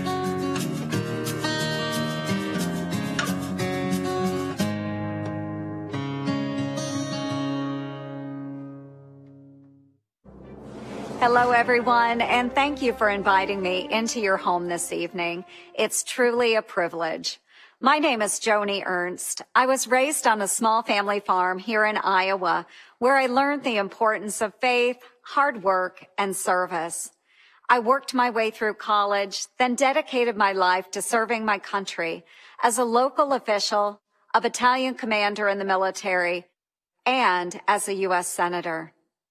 Service. It's more than a word to me. It's a mission, a way of life. It's what brought me to Cedar Rapids, Iowa in 2008 when I was in the National Guard. We saw historic floods that swept through the communities. We lent a helping hand to our fellow Iowans who were literally underwater. We thought we had seen the worst, but 12 years later, these same communities have faced an even more devastating disaster, the recent derecho storm. If you don't live in Iowa, you may not have heard much about it at first. While reporters here in the state were in the trenches covering the equivalent of a Category 2 hurricane, most of the national media looked the other way. To them, Iowa is still just flyover country. Houses, farms were destroyed. About 1/3 of our crops here were damaged. In some cases, these storms wiped out a lifetime of work. And yet Iowa farmers didn't hesitate to grab their chainsaws and check on their neighbors. Our farmers live every day with that sense of service, the stewards of the land, the ones who feed and fuel the world. President Trump quickly signed an emergency declaration for Iowa to provide relief. And of course, when President Trump came to Cedar Rapids, the national media finally did too. For years, I've worked closely with the president for farmers in Iowa and across the country. We scrapped Obama and Biden's punishing waters of the United States rule, which would have regulated about 97% of land in Iowa, in some cases, even puddles. It would have been a nightmare for farmers. The president delivered on major trade deals with Japan and the United States-Mexico-Canada agreement. And he implemented the sale of E15 fuel year-round. That means more choices for you at the pump and more jobs for farmers in the heartland. This is something the Obama-Biden administration failed to do in 8 years. In fact, I can't recall an administration more hostile to farmers than Obama-Biden, unless you count the Biden-Harris ticket. The Democratic Party of Joe Biden is pushing this so-called Green New Deal. If given power, they would essentially ban animal agriculture and eliminate gas-powered cars. It would destroy the agriculture industry, not just here in Iowa, but throughout the country. When the pandemic hit, President Trump heard us in our call for assistance for our farmers. Knowing we have an ally in the White House is important. Folks, this election is a choice between two very different paths: freedom, prosperity, and economic growth under a Trump-Pence administration, or the Biden-Harris path, paved by liberal coastal elites and radical environmentalists. An America where farmers are punished, jobs are destroyed, and taxes crush the middle class. That is our choice, and it's a clear one. Thank you, and God bless.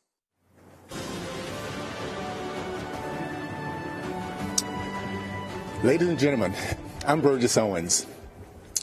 Shackled in the belly of a slave ship, an 8-year-old boy named Silas Burgess came to America to be sold on an auction block. By the grace of God and the courage of slaves who believed in freedom, Silas escaped through the Underground Railroad and settled in the great state of Texas. He went on to become a successful entrepreneur. He built his community's first church, first elementary school, and purchased 102 acres of farmland, which he paid off in 2 years. I'm here today, a candidate for Congress, because of my great-great-grandfather, Silas Burgess. I was raised in the South during the days of Jim Crow and the KKK. Even through the challenges of segregation, we were taught that anything is possible in America. When I was 22 years old, I thought all my dreams had come true when I was drafted by the New York Jets. 10 years later, with a Pro Bowl nod and a Super Bowl championship under my belt, I left the NFL to start a business. I thought I could never fail, but years later I did, and I lost everything. As I moved my family of 6 into a one-bedroom basement apartment in Brooklyn, New York, I had a choice to make: to feel sorry for myself or get to work. I worked as a chimney sweep during the day and a security guard at night. It was humbling to be recognized cleaning a chimney by someone who once cheered me as an NFL fan. But those hard days would pay off, and eventually I started a rewarding career in the corporate world. We live in a country where we're encouraged to dream big, where second chances are at the core of our American DNA. We don't hear that same message from Nancy Pelosi's Congress, career politicians, elitists, and even a former bartender want us to believe it's impossible. They want us to believe that what I did, what my great-great-grandfather did, is impossible for ordinary Americans. As patriots, we know better. This November, we stand at a crossroad. Mobs torch our cities while popular members of Congress promote the same socialism that my father fought against in World War II. We have a Democratic candidate for president who says that I'm not black if I don't vote for him. Now more than ever, we need leaders who stand by their principles and won't compromise their values for political opportunities. Now more than ever, we need leaders who will stand up to the lawlessness supported by the radical left. This November, we have an opportunity to reject the mob mentality and once again be the America that my great-great-grandfather believed in. During the Trump administration, business ownership among blacks, Hispanics, and females have reached all-time highs. Those same groups enjoyed record low unemployment and unprecedented prosperity, and we're just getting started. I'm running for Congress because we don't need more career politicians.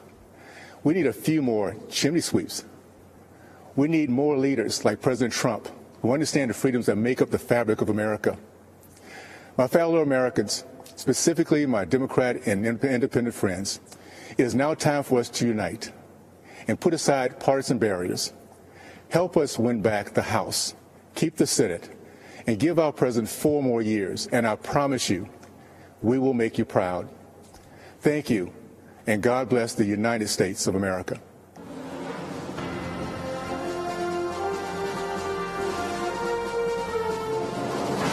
Standing guard over Baltimore Harbor is the remains of an earthen star, a relic of time past. It recalls a time when the spirit of liberty stirred in men of renown who stood in the gap against the most powerful force in the world. 27 hours, 1,000 men, low on ammunition, firing scrap metal.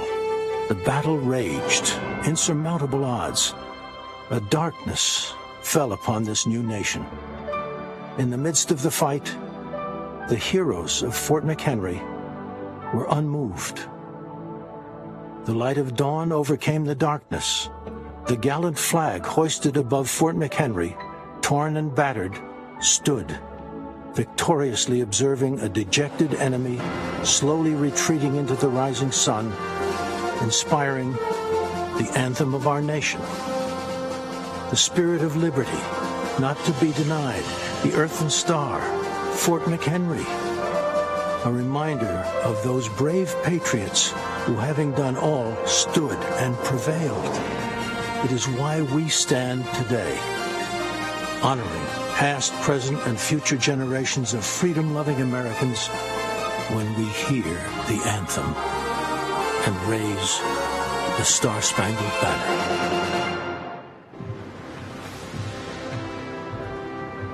Good evening, America. I'm Lara Trump, daughter of Bob and Linda Unaska, sister to Kyle, mother to Luke and Carolina, and the daughter-in-law of our 45th president, Donald J. Trump. But tonight, I come to you simply as an American. My life began like many in our country. I grew up in Wrightsville Beach, North Carolina. My parents were small business owners and worked hard to make sure that my brother and I had everything we needed, but not everything we wanted.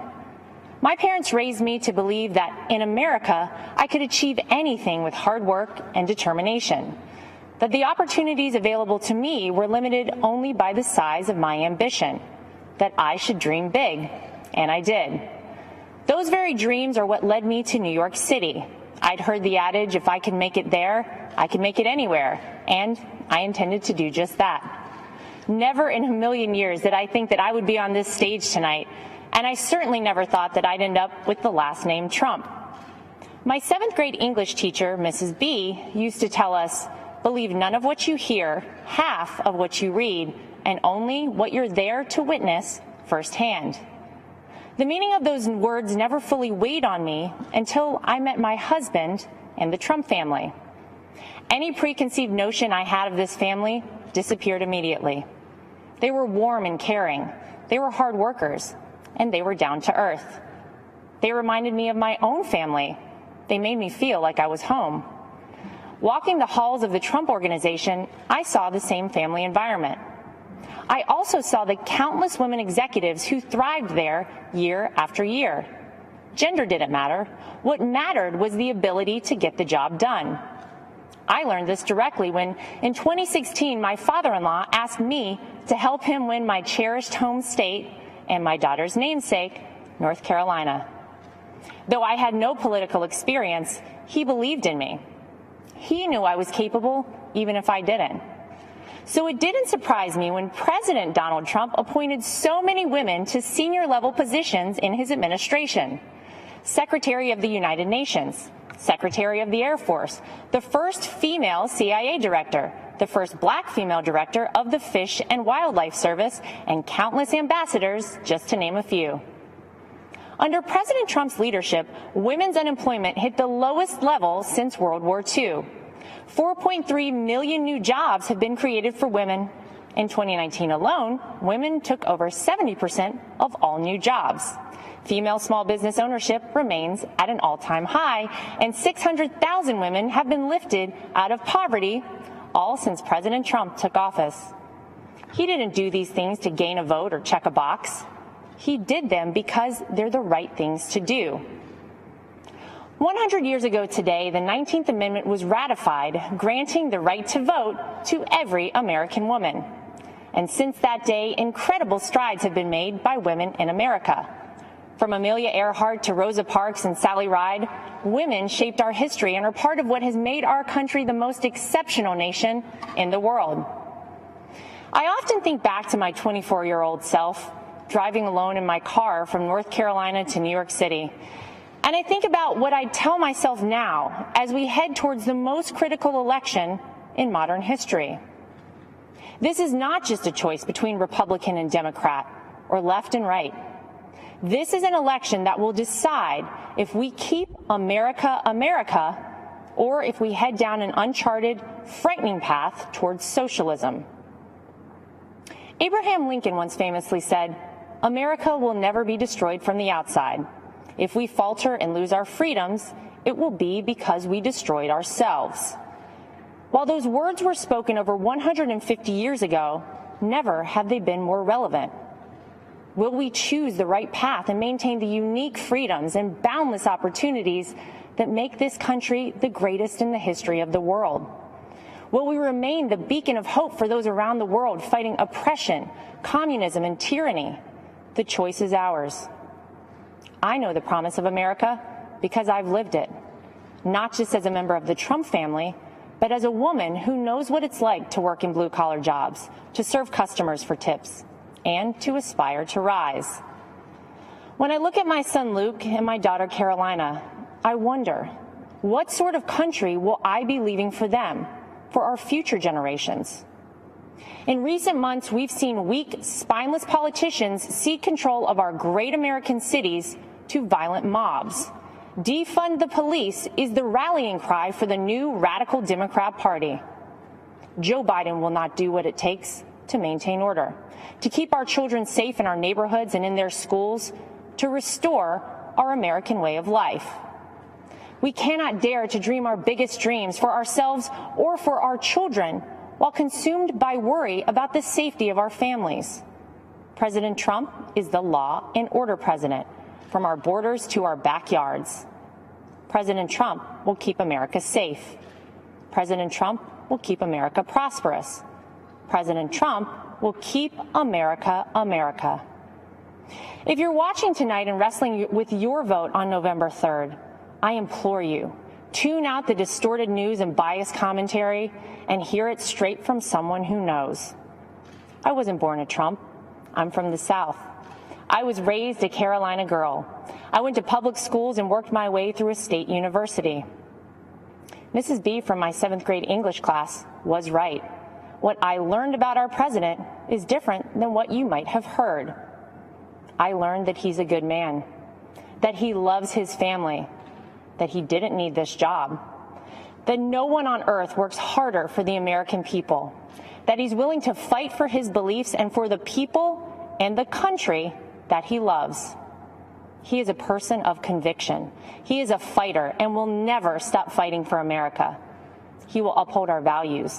He will preserve our families.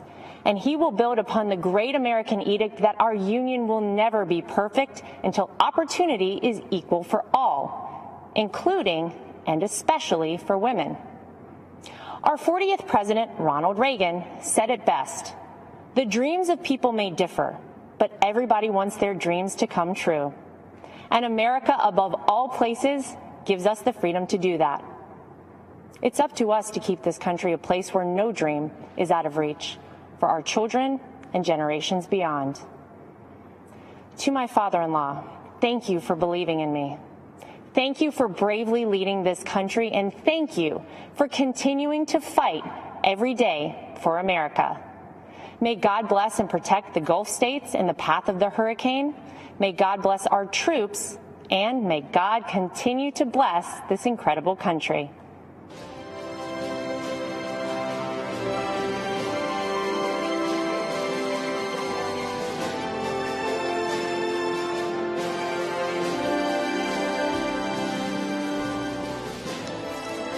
Good evening. My name is Sam Vigil. There is a hole in my heart since my beloved Jackie was taken from me. This is her story. There were two things that Jackie loved to do every day. One was to go to the gym and tweet out Bible verses and prayers to her friends. On November 19th, the tweets stopped. That day started out like any other day. She left for the gym early in the morning. I heard the garage door open. Seconds later, I heard the car horn. I went outside to see if she had forgotten something. What I saw was a Jeep blocking her car in the driveway. I noticed the bullet hole in Jackie's window. I saw someone jumping into the Jeep and speeding away. Jackie had just been shot and killed in cold blood. We think this was a carjacking gone wrong, very wrong. Every time I open the garage door or stand in the driveway, I hear that horn. I see her slumped in the seat. When I go to bed at night, that sound and image haunt me. That's my life sentence. It's a sentence being served by too many families left behind by senseless killings. Albuquerque, where I live, is one of the most violent cities in the country. Fewer than 50% of homicides are solved. It is a sad irony that Jackie immigrated to the U.S. for a better life than her native Colombia, only to be gunned down in her own driveway. For 8 months, there were no arrests, no leads in connection with Jackie's murder. The Albuquerque police were overwhelmed. They needed help. Help arrived when President Trump launched Operation Legend in July of this year. Almost immediately, the FBI took over Jackie's case. In a matter of days, they arrested 4 people. The 5th suspect killer was arrested in Texas on unrelated charges. He is an illegal immigrant with a long criminal record. He had been deported in September and had come back in October to terrorize our community. I am extremely grateful to President Trump and the FBI for their efforts to deliver justice for Jackie and all the other innocent victims of violent crime. I am honored to support the president because he is supporting us. I know he will never stop fighting for justice, for law and order, for peace, security in our communities. Greetings, my fellow Americans. I am Clarence Henderson, There have been movements that have changed the course of history. Among the most extraordinary was the Civil Rights Movement. 60 years ago, segregation was legal and enforced. The simple act of sitting at a lunch counter could lead to physical harm, jail time, or worse. I know from personal experience. Walking into Woolworth's department store on February 2nd, 1960, I knew it was unlike any day I'd experienced before. My friends had been denied service the day before because of the color of their skin. We knew it wasn't right. But when we went back the next day, I didn't know whether I was going to come out in a vertical or prone position, in handcuffs or on a stretcher, or even in a body bag. By sitting down to order a cup of coffee, we challenged injustice. We knew it was necessary, but we didn't know what would happen. We faced down the KKK. We were cursed at and called all kinds of names. They threatened to kill us, and some of us were arrested, but it was worth it. Our actions inspired similar protests throughout the South against racial injustice. And in the end, segregation was abolished, and our country moved a step closer to true equality for all. That's what actual peaceful protest can accomplish. America isn't perfect. We're always improving. But the great thing about this country is that it's not where you come from, it's where you're going. I was born on what some would call the wrong side of the tracks. I don't even have a birth certificate.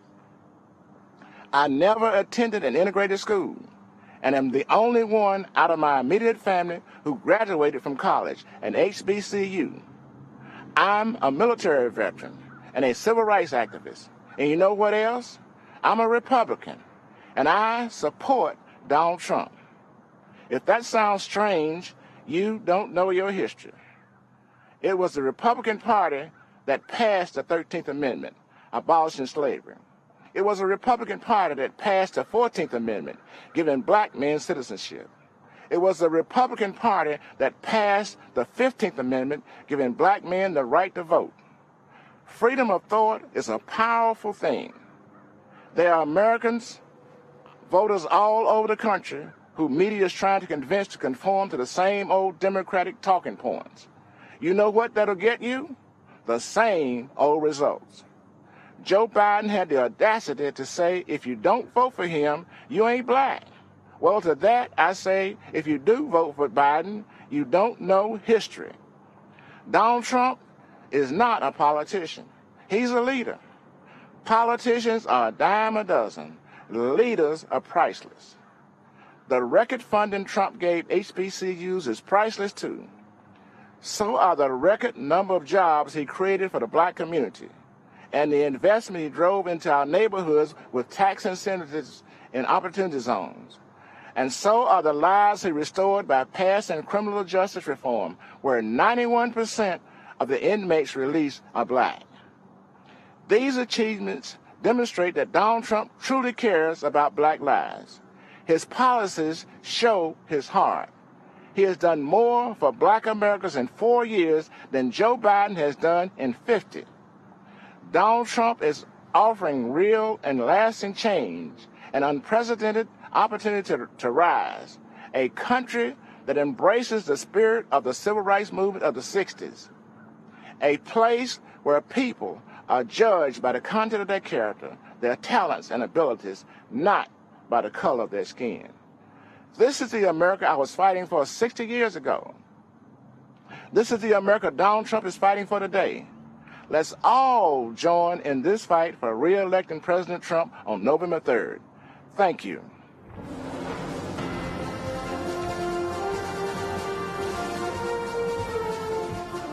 During the presidential primary debates 4 years ago, one outsider stood alone and said in public what most Americans thought in private. It was 14 years after the start of the war in Afghanistan and 12 years after the invasion of Iraq, where thousands of American troops had died and trillions in taxpayer dollars had been spent. And yet no candidate could bring themselves to admit that something had gone badly wrong with American foreign policy. That the American voter, the American soldier, and the American taxpayer had all been let down. Except for one, Donald Trump. He called America's endless wars what they were, a disaster. The media was shocked because Donald Trump was running as a Republican. And yet he said out loud what we all knew, that American foreign policy was failing to make Americans safer. After the end of the Cold War, Democrats and Republicans in Washington bought into the illusion that the whole world would start to resemble America. And so they started to pursue unlimited globalization. They welcomed China into the World Trade Organization. They engaged in nation building in Afghanistan and tried to export democracy to Iraq. They signed a nuclear deal with Iran and a global climate agreement in Paris. But they didn't ground any of it in the interests of the average American. So for decades, while Washington politicians built a global system, American wages stagnated. Our great cities and industries were hollowed out. Entire communities were devastated. And our manufacturing plants were shipped off to China.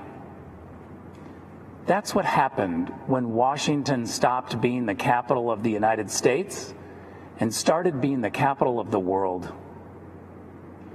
As U.S. ambassador to Germany, I had a front row seat to Donald Trump's America First foreign policy. I wish every American could see how President Trump negotiates on their behalf.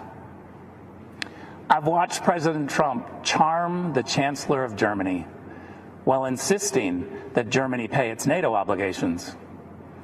I was proud to witness President Trump say to foreign leaders, "I don't blame you for wanting America to pay for your security. I actually respect you for out-negotiating the presidents before me.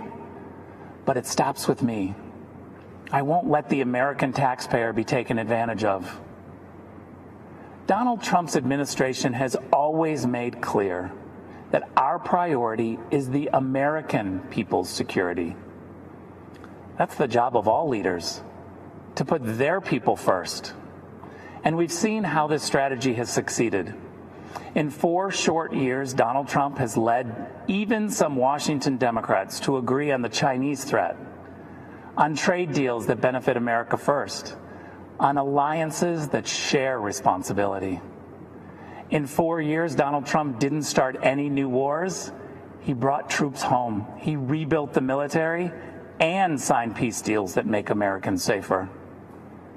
The Washington elites want you to think this kind of foreign policy is immoral, and so they call it nationalist. That tells you all you need to know. The D.C. crowd thinks when they call Donald Trump a nationalist, they're insulting him. As if the American president isn't supposed to base foreign policy on America's national interests. A return to the Biden way of thinking means America gives the radical terrorist regime in Tehran a plane load of cash in the middle of the night. Well, you see, President Trump also sent an aircraft in the middle of the night to deal with Iran. But that plane was on a different mission. An airstrike to take out the head of Iran's terror machine who plotted the deaths of Americans. But we also must be clear that when those who seek freedom take tremendous personal risk in places like Hong Kong, Tehran, or Minsk, there is no doubt who President Trump's administration supports. We will always stand with the people who fight for their God-given freedoms. Don't be fooled. The Washington establishment is trying to sell you on their candidate. Joe Biden was first elected to the Senate in 1972, 48 years ago. Well, it's actually the typical Washington story. Just this year, 22 Democrats ran for president. They rejected all of the outsiders and nominated the ultimate Washington insider, someone they had to pull out of retirement. Every time Joe Biden offers a new idea, you should ask yourself, why didn't he try that over the last 48 years? Today, the Democrats blame a global pandemic that started in China on President Trump, and they still blame Russia for Hillary Clinton's loss in 2016. As acting director of national intelligence, I saw the Democrats' entire case for Russian collusion. And what I saw made me sick to my stomach. The Obama-Biden administration secretly launched a surveillance operation on the Trump campaign and silenced the many brave intelligence officials who spoke up against it. They presented bogus information as facts. They lied to judges. Then they classified anything that undermined their case. And after Donald Trump won the election, when they should have continued the American tradition of helping the president-elect transition into the White House, they tried instead to undercut him even more. Former Vice President Joe Biden asked intelligence officials to uncover the hidden information on President Trump's incoming national security advisor 3 weeks before the inauguration. That's the Democrats. Between surveillance, classifications, leaks, and puppet candidates, they never want the American people to know who's actually calling the shots. But with Donald Trump, you always know exactly who is in charge. Because the answer is you. You're in charge. Not lobbyists, not special interests, not warmongers or China sympathizers or globalization fanatics. With Donald Trump and Mike Pence in the White House, the boss is the American people. President Trump rightly calls his foreign policy America First. America First does not advance the interests of one group of Americans at the expense of another. It has no bias about red or blue, educated or not educated, urban or rural. America First is simply the belief that politicians should focus on the equality and dignity of every American, and that this duty is fulfilled by promoting the safety and wealth of the American people above all else. That's America First. That's the Trump doctrine. And that, my friends, is 4 more years.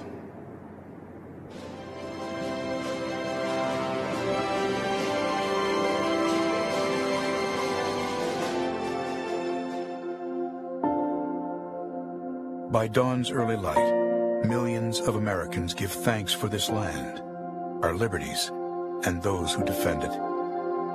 That same pride inspired the words of our national anthem, penned here as the smoke of battle lifted over 2 centuries ago. When those American soldiers bravely fought and died, repelling the British onslaught, they did so not only for our people, which that flag represented, but for our principles, for which the flag stood, our God-given freedoms, the right to life, liberty, and the pursuit of happiness, equality under the law, government by the people. These are the threads that bind us together as Americans, for we are not a nation born of blood, but of belief. And even though that old flag has sometimes been battered and beaten, faded and forgotten, fired upon and set ablaze, there are heroes throughout our history who have picked up those tattered strands, mended them, and raised our flag anew. Just as the soldiers at Fort McHenry fought in defense of the beliefs that bind us today, there are new leaders who have devoted their life to do the same.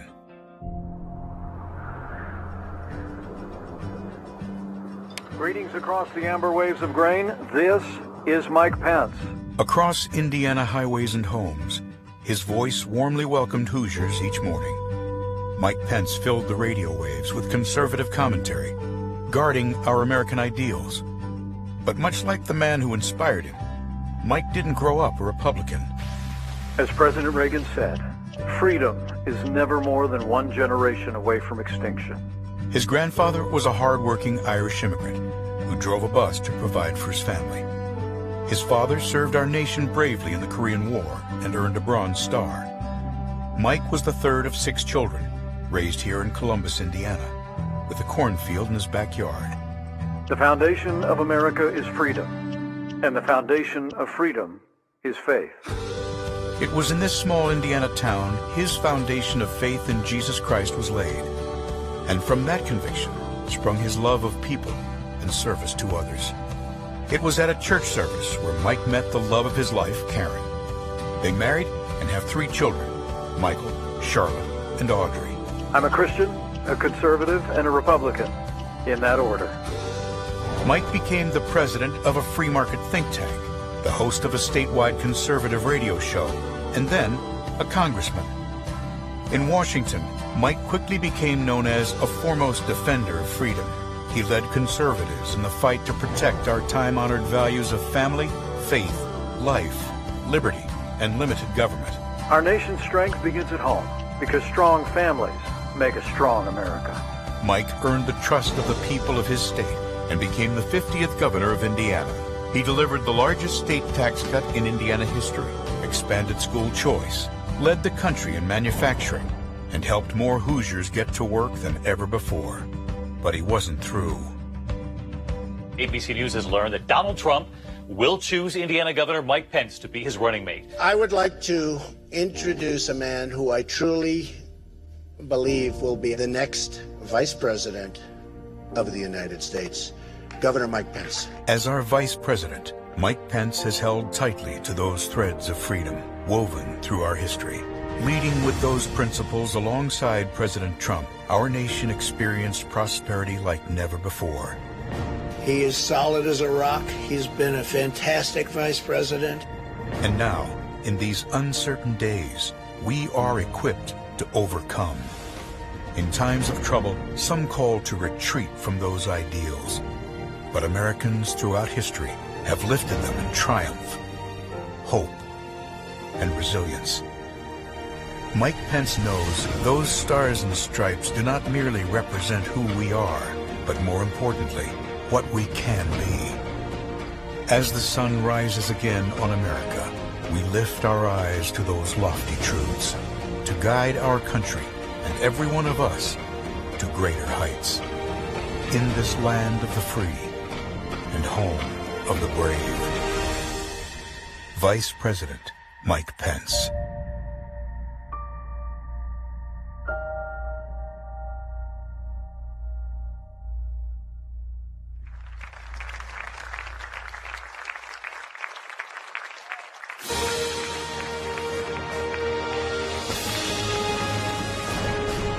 Please welcome the Vice President of the United States, Mike Pence, accompanied by the Second Lady, Mrs. Karen Pence.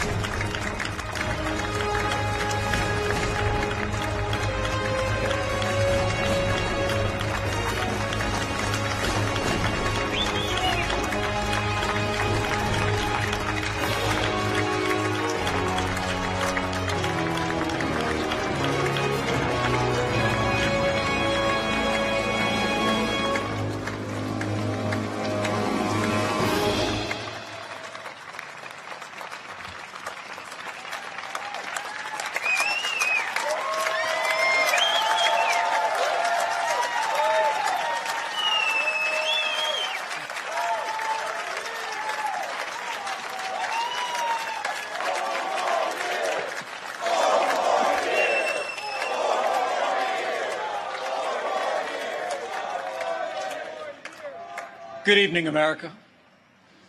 It's an honor to speak to you tonight from the hallowed grounds of Fort McHenry, the site of the very battle that inspired the words of our national anthem. Those words have inspired this land of heroes in every generation since. It was on this site 206 years ago when our young republic heroically withstood a ferocious naval bombardment from the most powerful empire on earth. They came to crush our revolution, to divide our nation, and to end the American experiment. The heroes who held this fort took their stand for life, liberty, freedom, and the American flag. And those ideals have defined our nation. But they were hardly ever mentioned at last week's Democratic National Convention.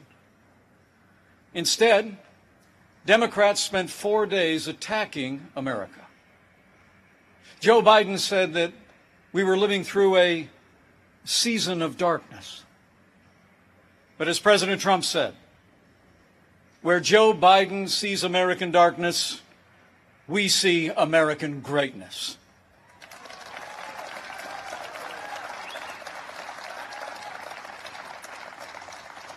In these challenging times, our country needs a president who believes in America, who believes in the boundless capacity of the American people to meet any challenge, defeat any foe, and defend the freedoms we hold dear.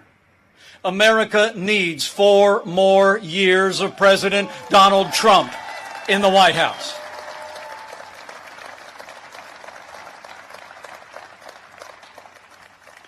Before I go further, allow me to say a word to the families and communities in the path of Hurricane Laura.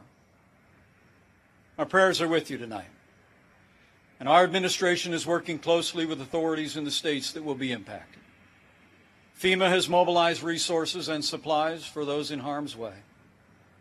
This is a serious storm, and we urge all those in the affected areas to heed state and local authorities. Stay safe, and know that we'll be with you every step of the way to support, rescue, respond, and recover in the days and weeks ahead. That's what Americans do.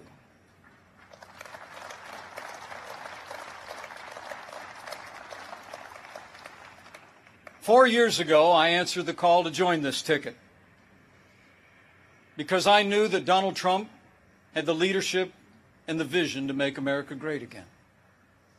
And for the last 4 years, I've watched this president endure unrelenting attacks, but get up every day and fight to keep the promises that he made to the American people.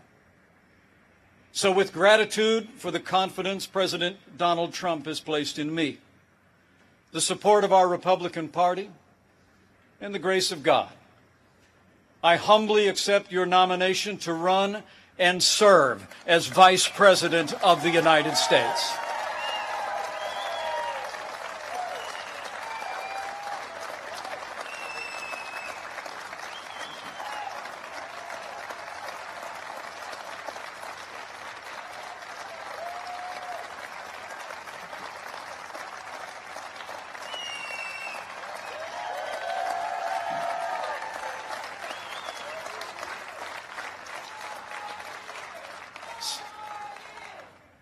Serving the American people in this office has been a journey I never expected. It's a journey that would not have been possible without the support of my family, beginning with my wonderful wife, Karen.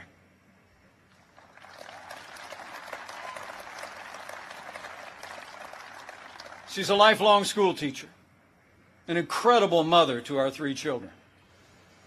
And she is one outstanding Second Lady of the United States.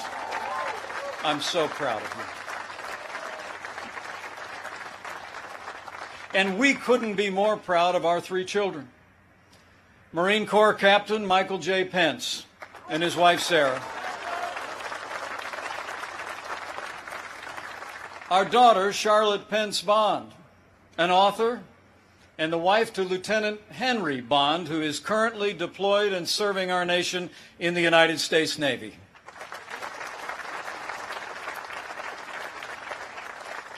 And our youngest, a recent law school grad, our daughter Audrey, and her fiancé, who, like so many other Americans, had to delay their wedding this summer. But we can't wait for Dan to be a part of our family.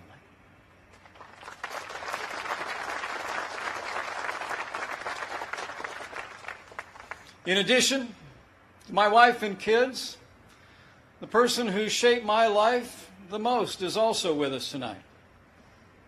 My mom, Nancy.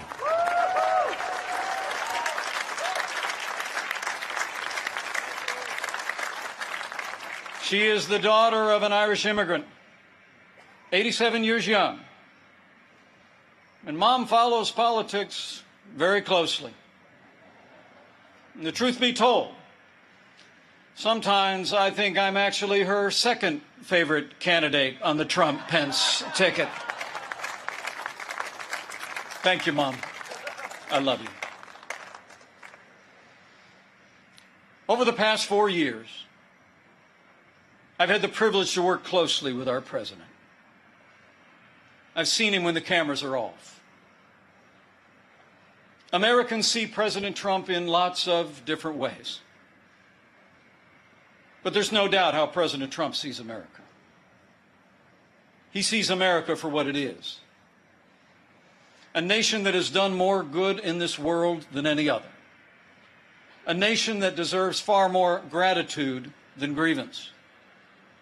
And if you want a president who falls silent when our heritage is demeaned or insulted, he's not your man.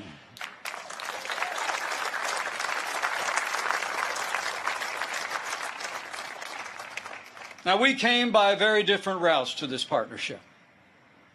And some people think we're a little bit different.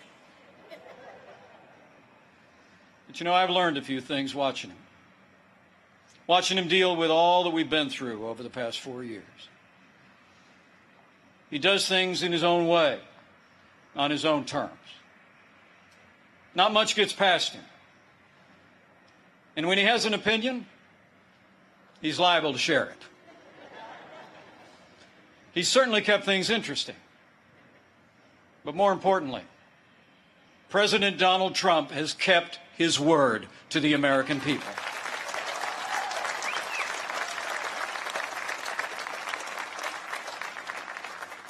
In a city known for talkers, President Trump is a doer. And few presidents have brought more independence, energy, or determination to that office.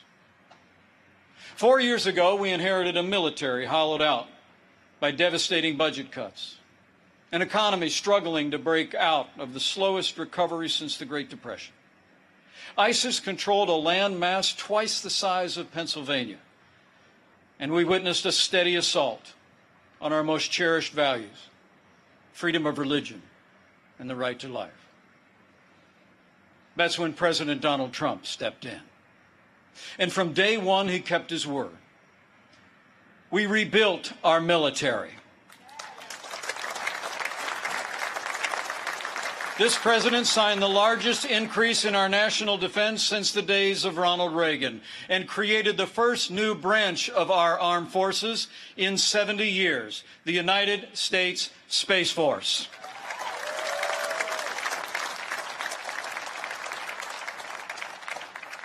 And with that renewed energy, we also returned American astronauts to space on an American rocket for the first time in nearly 10 years.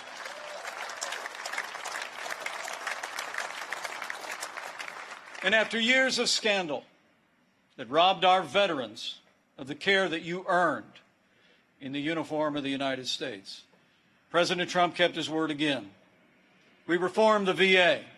And Veterans Choice is now available for every veteran in America.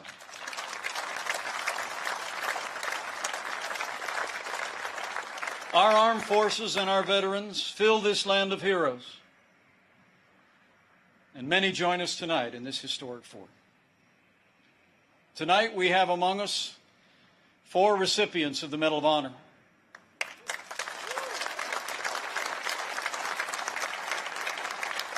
Six recipients of the Purple Heart.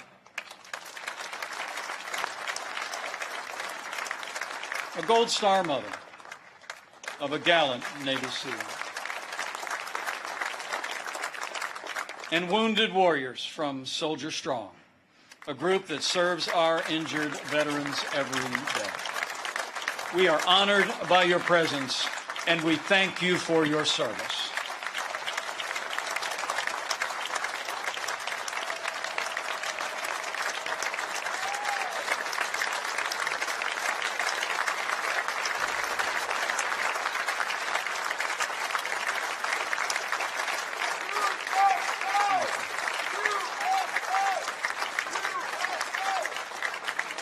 With heroes just like these, we defend this nation every day.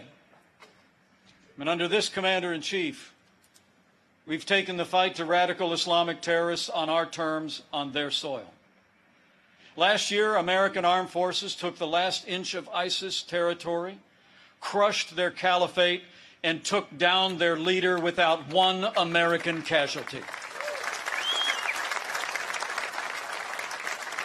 And I was there when President Trump gave the order to take out the world's most dangerous terrorist. Iran's top general will never harm another American because Qasem Soleimani is gone.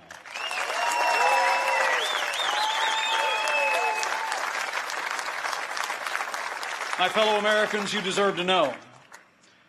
Joe Biden criticized President Trump following those decisions to rid the world of two terrorist leaders. But it's not surprising, because history records that Joe Biden even opposed the operation that took down Osama bin Laden.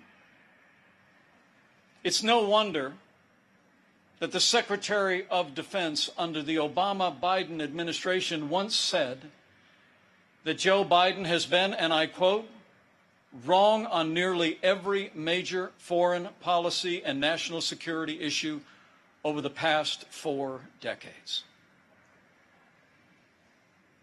So we've stood up to our enemies, and we've stood with our allies. Like when President Trump kept his word and moved the American embassy to Jerusalem, the capital of the State of Israel, setting the stage for the first Arab country to recognize Israel in 26 years. Closer to home, we appointed more than 200 conservative judges to our federal courts. We supported the right to life and all the God-given liberties enshrined in our Constitution, including the Second Amendment right to keep and bear arms. And when it came to the economy, President Trump kept his word and then some. We passed the largest tax cut and reform in American history. We rolled back more federal red tape than any administration ever had. We unleashed American energy and fought for free and fair trade. And in our first 3 years, businesses large and small created more than 7 million good-paying jobs, including 500,000 manufacturing jobs all across America. Our country became a net exporter of energy for the first time in 70 years. Unemployment rates for African Americans and Hispanic Americans hit the lowest level ever recorded. And on this 100th anniversary of the woman's right to vote, I'm proud to report that under President Donald Trump, we achieved the lowest unemployment rate for women in 65 years. And more Americans working than ever before. In our first 3 years, we built the greatest economy in the world. We made America great again.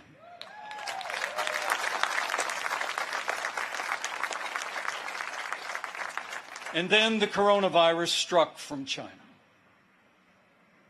Before the first case of the coronavirus spread within the United States,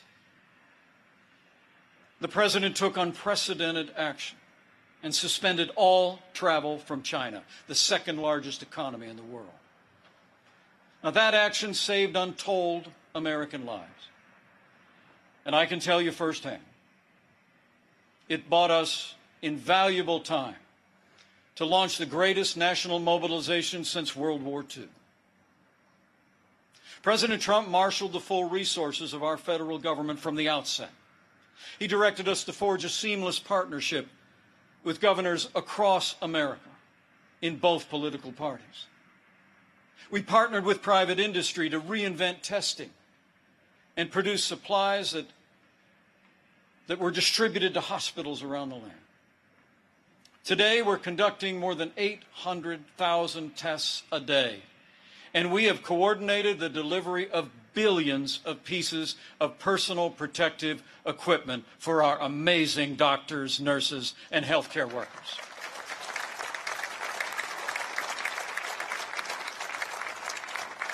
We saw to the manufacture of 100,000 ventilators in 100 days.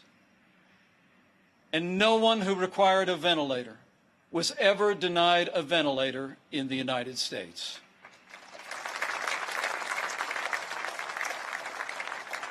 We built hospitals, surged military medical personnel, and enacted an economic rescue package that saved 50 million American jobs.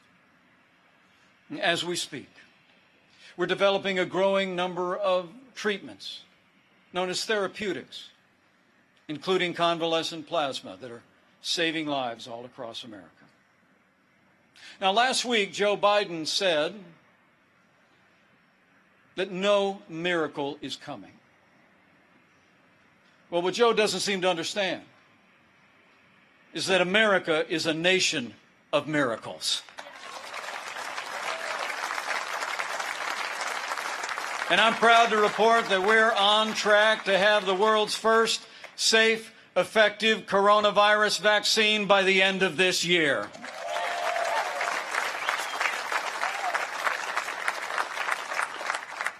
After all the sacrifice in this year like no other, all the hardship, we're finding our way forward again. But tonight, our hearts are with all the families who've lost loved ones and have family members still struggling with serious illness. In this country, we mourn with those who mourn. We grieve with those who grieve. And this night, I know that millions of Americans will pause and pray for God's comfort for each of you. You know, our country doesn't get through such a time unless its people find strength within. The response of doctors, nurses, first responders, farmers, factory workers, truckers, and everyday Americans who put the health and safety of their neighbors first has been nothing short of heroic.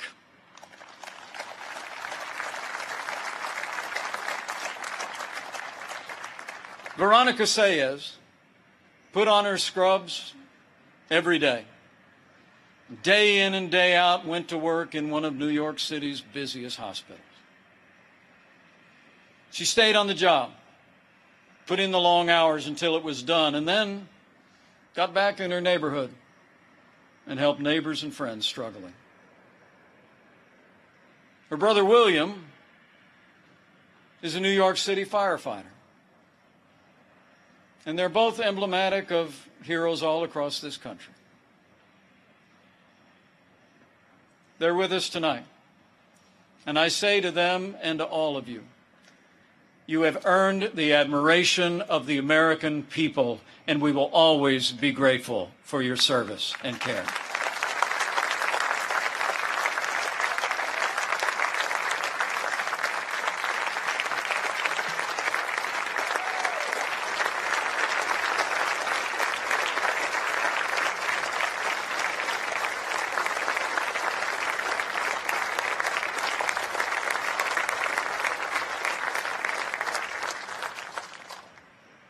Thanks to the courage and compassion of the American people, we're slowing the spread. We're protecting the vulnerable. And we're saving lives. And we're opening up America again. Because of the strong foundation that President Trump poured in our first 3 years, we've already gained back 9.3 million jobs in the last 3 months alone.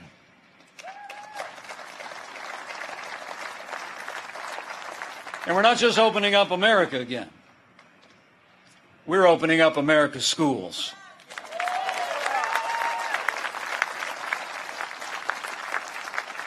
And I'm proud to report that my wife, Karen, that school teacher I've been married to, will be returning to her classroom next week.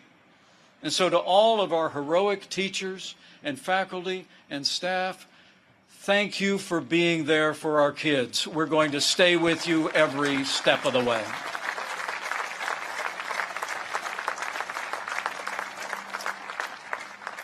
In the days ahead, as we open up America again, I promise you, we'll continue to put the health of America first. And as we work to bring this economy back, we all have a role to play. And we all have a choice to make. On November 3rd, you need to ask yourself, who do you trust to rebuild this economy? A career politician who presided over the slowest economic recovery since the Great Depression? Or a proven leader who created the greatest economy in the world? The choice is clear. To bring America all the way back, we need 4 more years of President Donald Trump in the White House.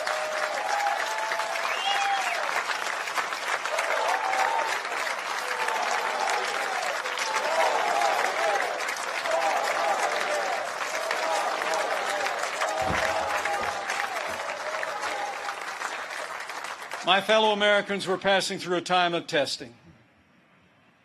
But in the midst of this global pandemic, just as our nation had begun to recover, we've seen violence and chaos in the streets of our major cities.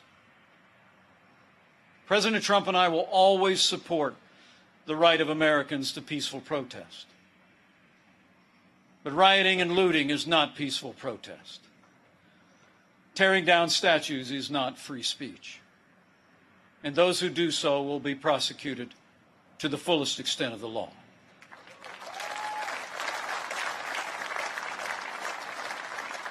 Last week, Joe Biden didn't say one word about the violence and chaos engulfing cities across this country. So let me be clear. The violence must stop, whether in Minneapolis, Portland, or Kenosha. Too many heroes have died defending our freedom to see Americans strike each other down. We will have law and order on the streets of this country for every American of every race and creed and color.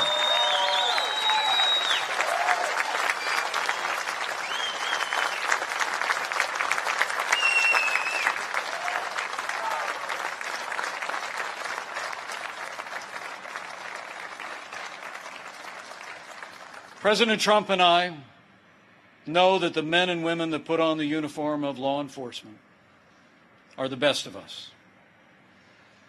Every day, when they walk out that door, they consider our lives more important than their own. People like Dave Patrick Underwood, an officer in the Department of Homeland Security's Federal Protective Service, who was shot and killed during the riots in Oakland, California. Dave's heroism is emblematic of the heroes that serve in blue every day. And we're privileged tonight to be joined by his sister, Angela. Angela, we say to you, we grieve with your family. And America will never forget or fail to honor Officer Dave Patrick Underwood.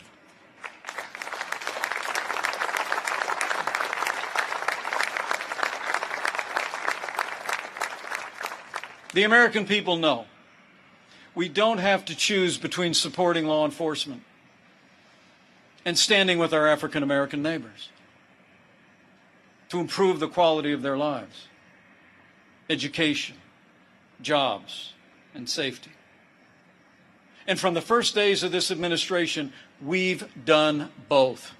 And we will keep supporting law enforcement and keep supporting our African American and minority communities across this land for 4 more years.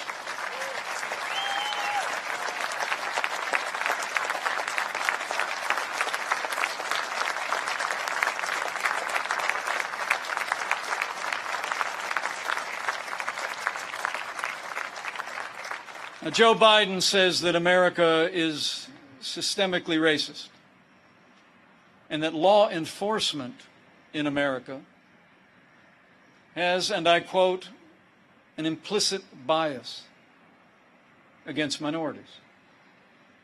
When asked whether he'd support cutting funding to law enforcement, Joe Biden replied, yes, absolutely. Joe Biden would double down on the very policies that are leading to violence in America's cities. The hard truth is, you won't be safe in Joe Biden's America. And under President Trump, we will always stand with those who stand on the thin blue line, and we're not going to defund the police, not now, not ever.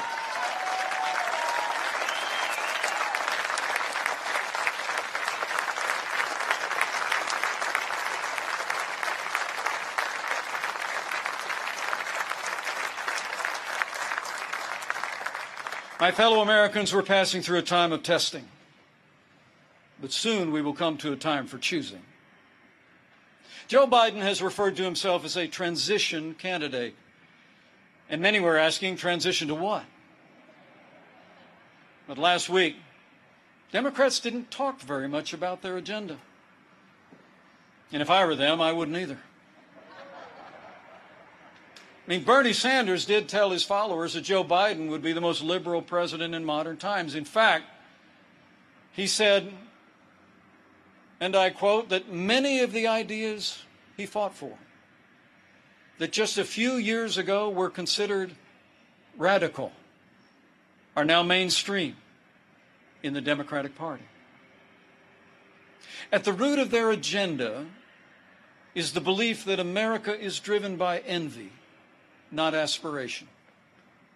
That millions of Americans harbor ill will toward our neighbors instead of loving our neighbors as ourselves. The radical left believes that the federal government must be involved in every aspect of our lives to correct those American wrongs. They believe the federal government needs to dictate how Americans live, how we should work, how we should raise our children, and in the process deprive our people of freedom, prosperity, and security. Their agenda is based on government control. Our agenda is based on freedom.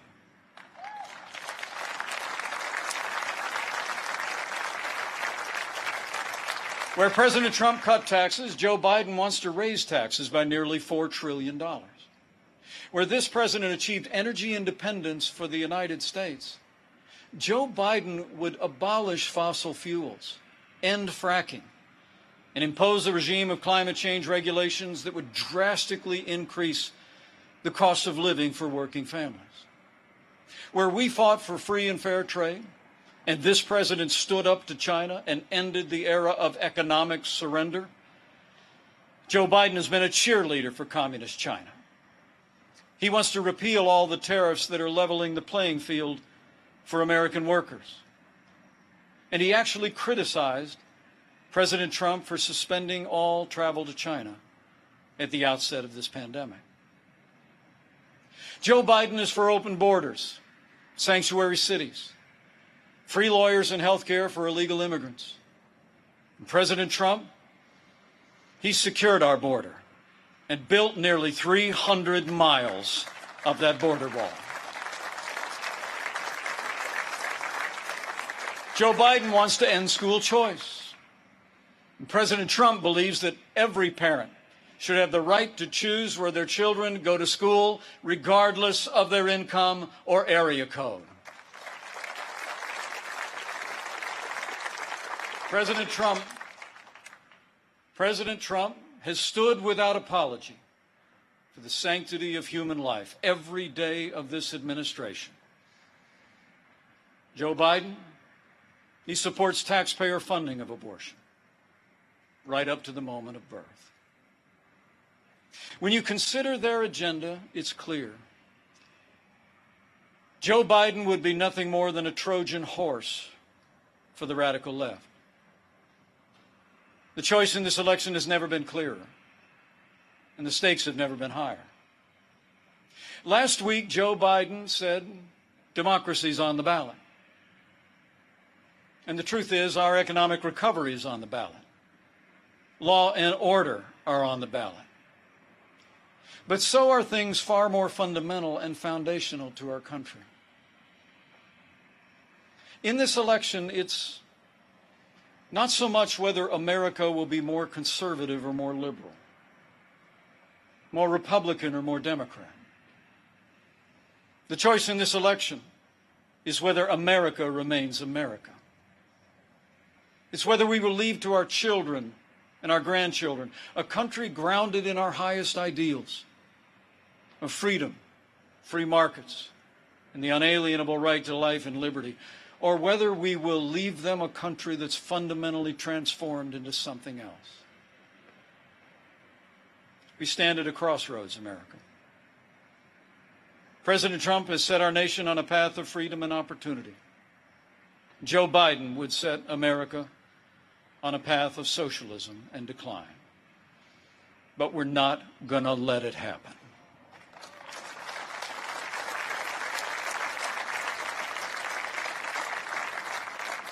President Donald Trump believes in America and in the goodness of the American people, the boundless potential of every American to live out their dreams in freedom. And every day, President Trump has been fighting to protect the promise of America. Every day, our president has been fighting to expand the reach of the American dream. And every day, President Donald Trump has been fighting for you. And now it's our turn to fight for him.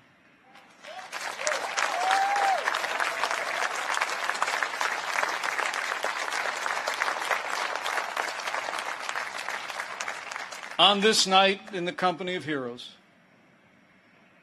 I'm deeply grateful. Deeply grateful for the privilege of serving as Vice President of this great nation and to have the opportunity to serve again.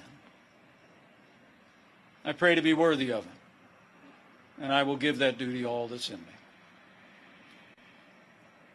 In the year 2020, the American people have had more than our share of challenges. But thankfully, we have a president with the toughness, energy, and resolve to see us through. Now, those traits actually run in our national character. As the invading force learned on approach to this fort in September of 1814, against fierce and sustained bombardment, our young country was defended by heroes, not so different from those who are with us tonight. The enemy was counting on them to quit, but they never did. Fort McHenry held, and when morning came, our flag was still here.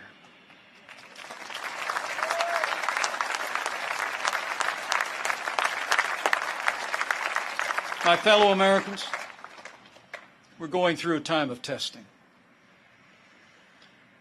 But if you look through the fog of these challenging times, you will see our flag is still there today.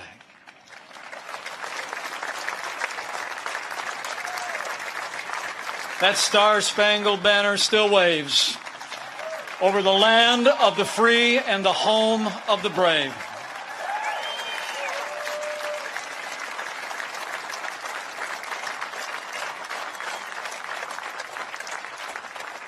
From these hallowed grounds, American patriots in generations gone by did their part to defend freedom.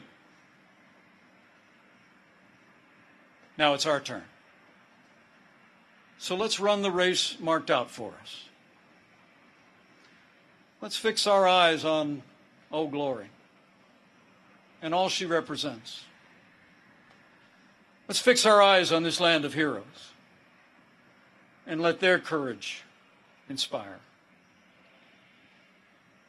And let's fix our eyes on the author and perfecter of our faith and our freedom. And never forget that where the Spirit of the Lord is, there is freedom. That means freedom always wins.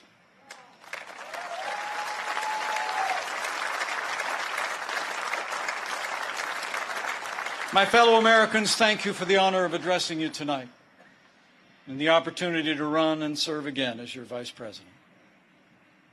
I leave here today inspired, And I leave here today more convinced than ever that we will do in our time as Americans have done throughout our long and storied past.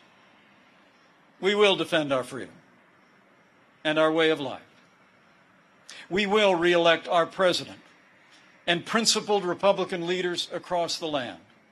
And with President Donald Trump in the White House for 4 more years, and with God's help, we will make America great again. Again. Thank you. God bless you. And God bless the United States of America.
Here to perform our national anthem, please welcome country music superstar Trace Atkins.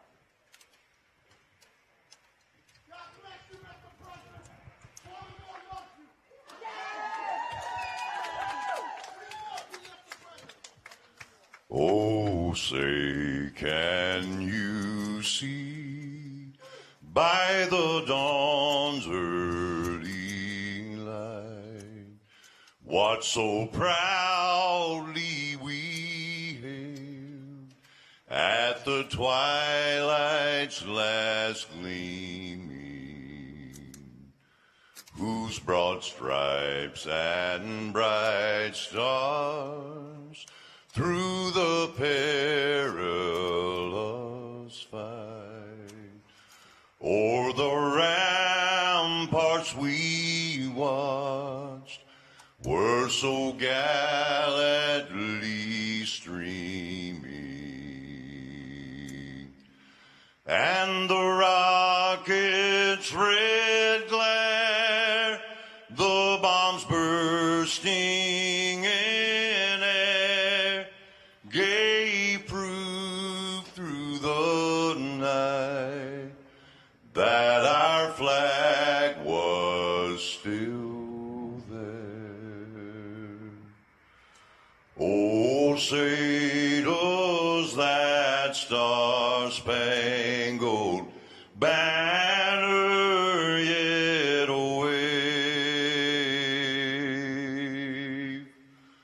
o'er the land of the free and the home of the brave?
Thank you, Mr. Blackburn.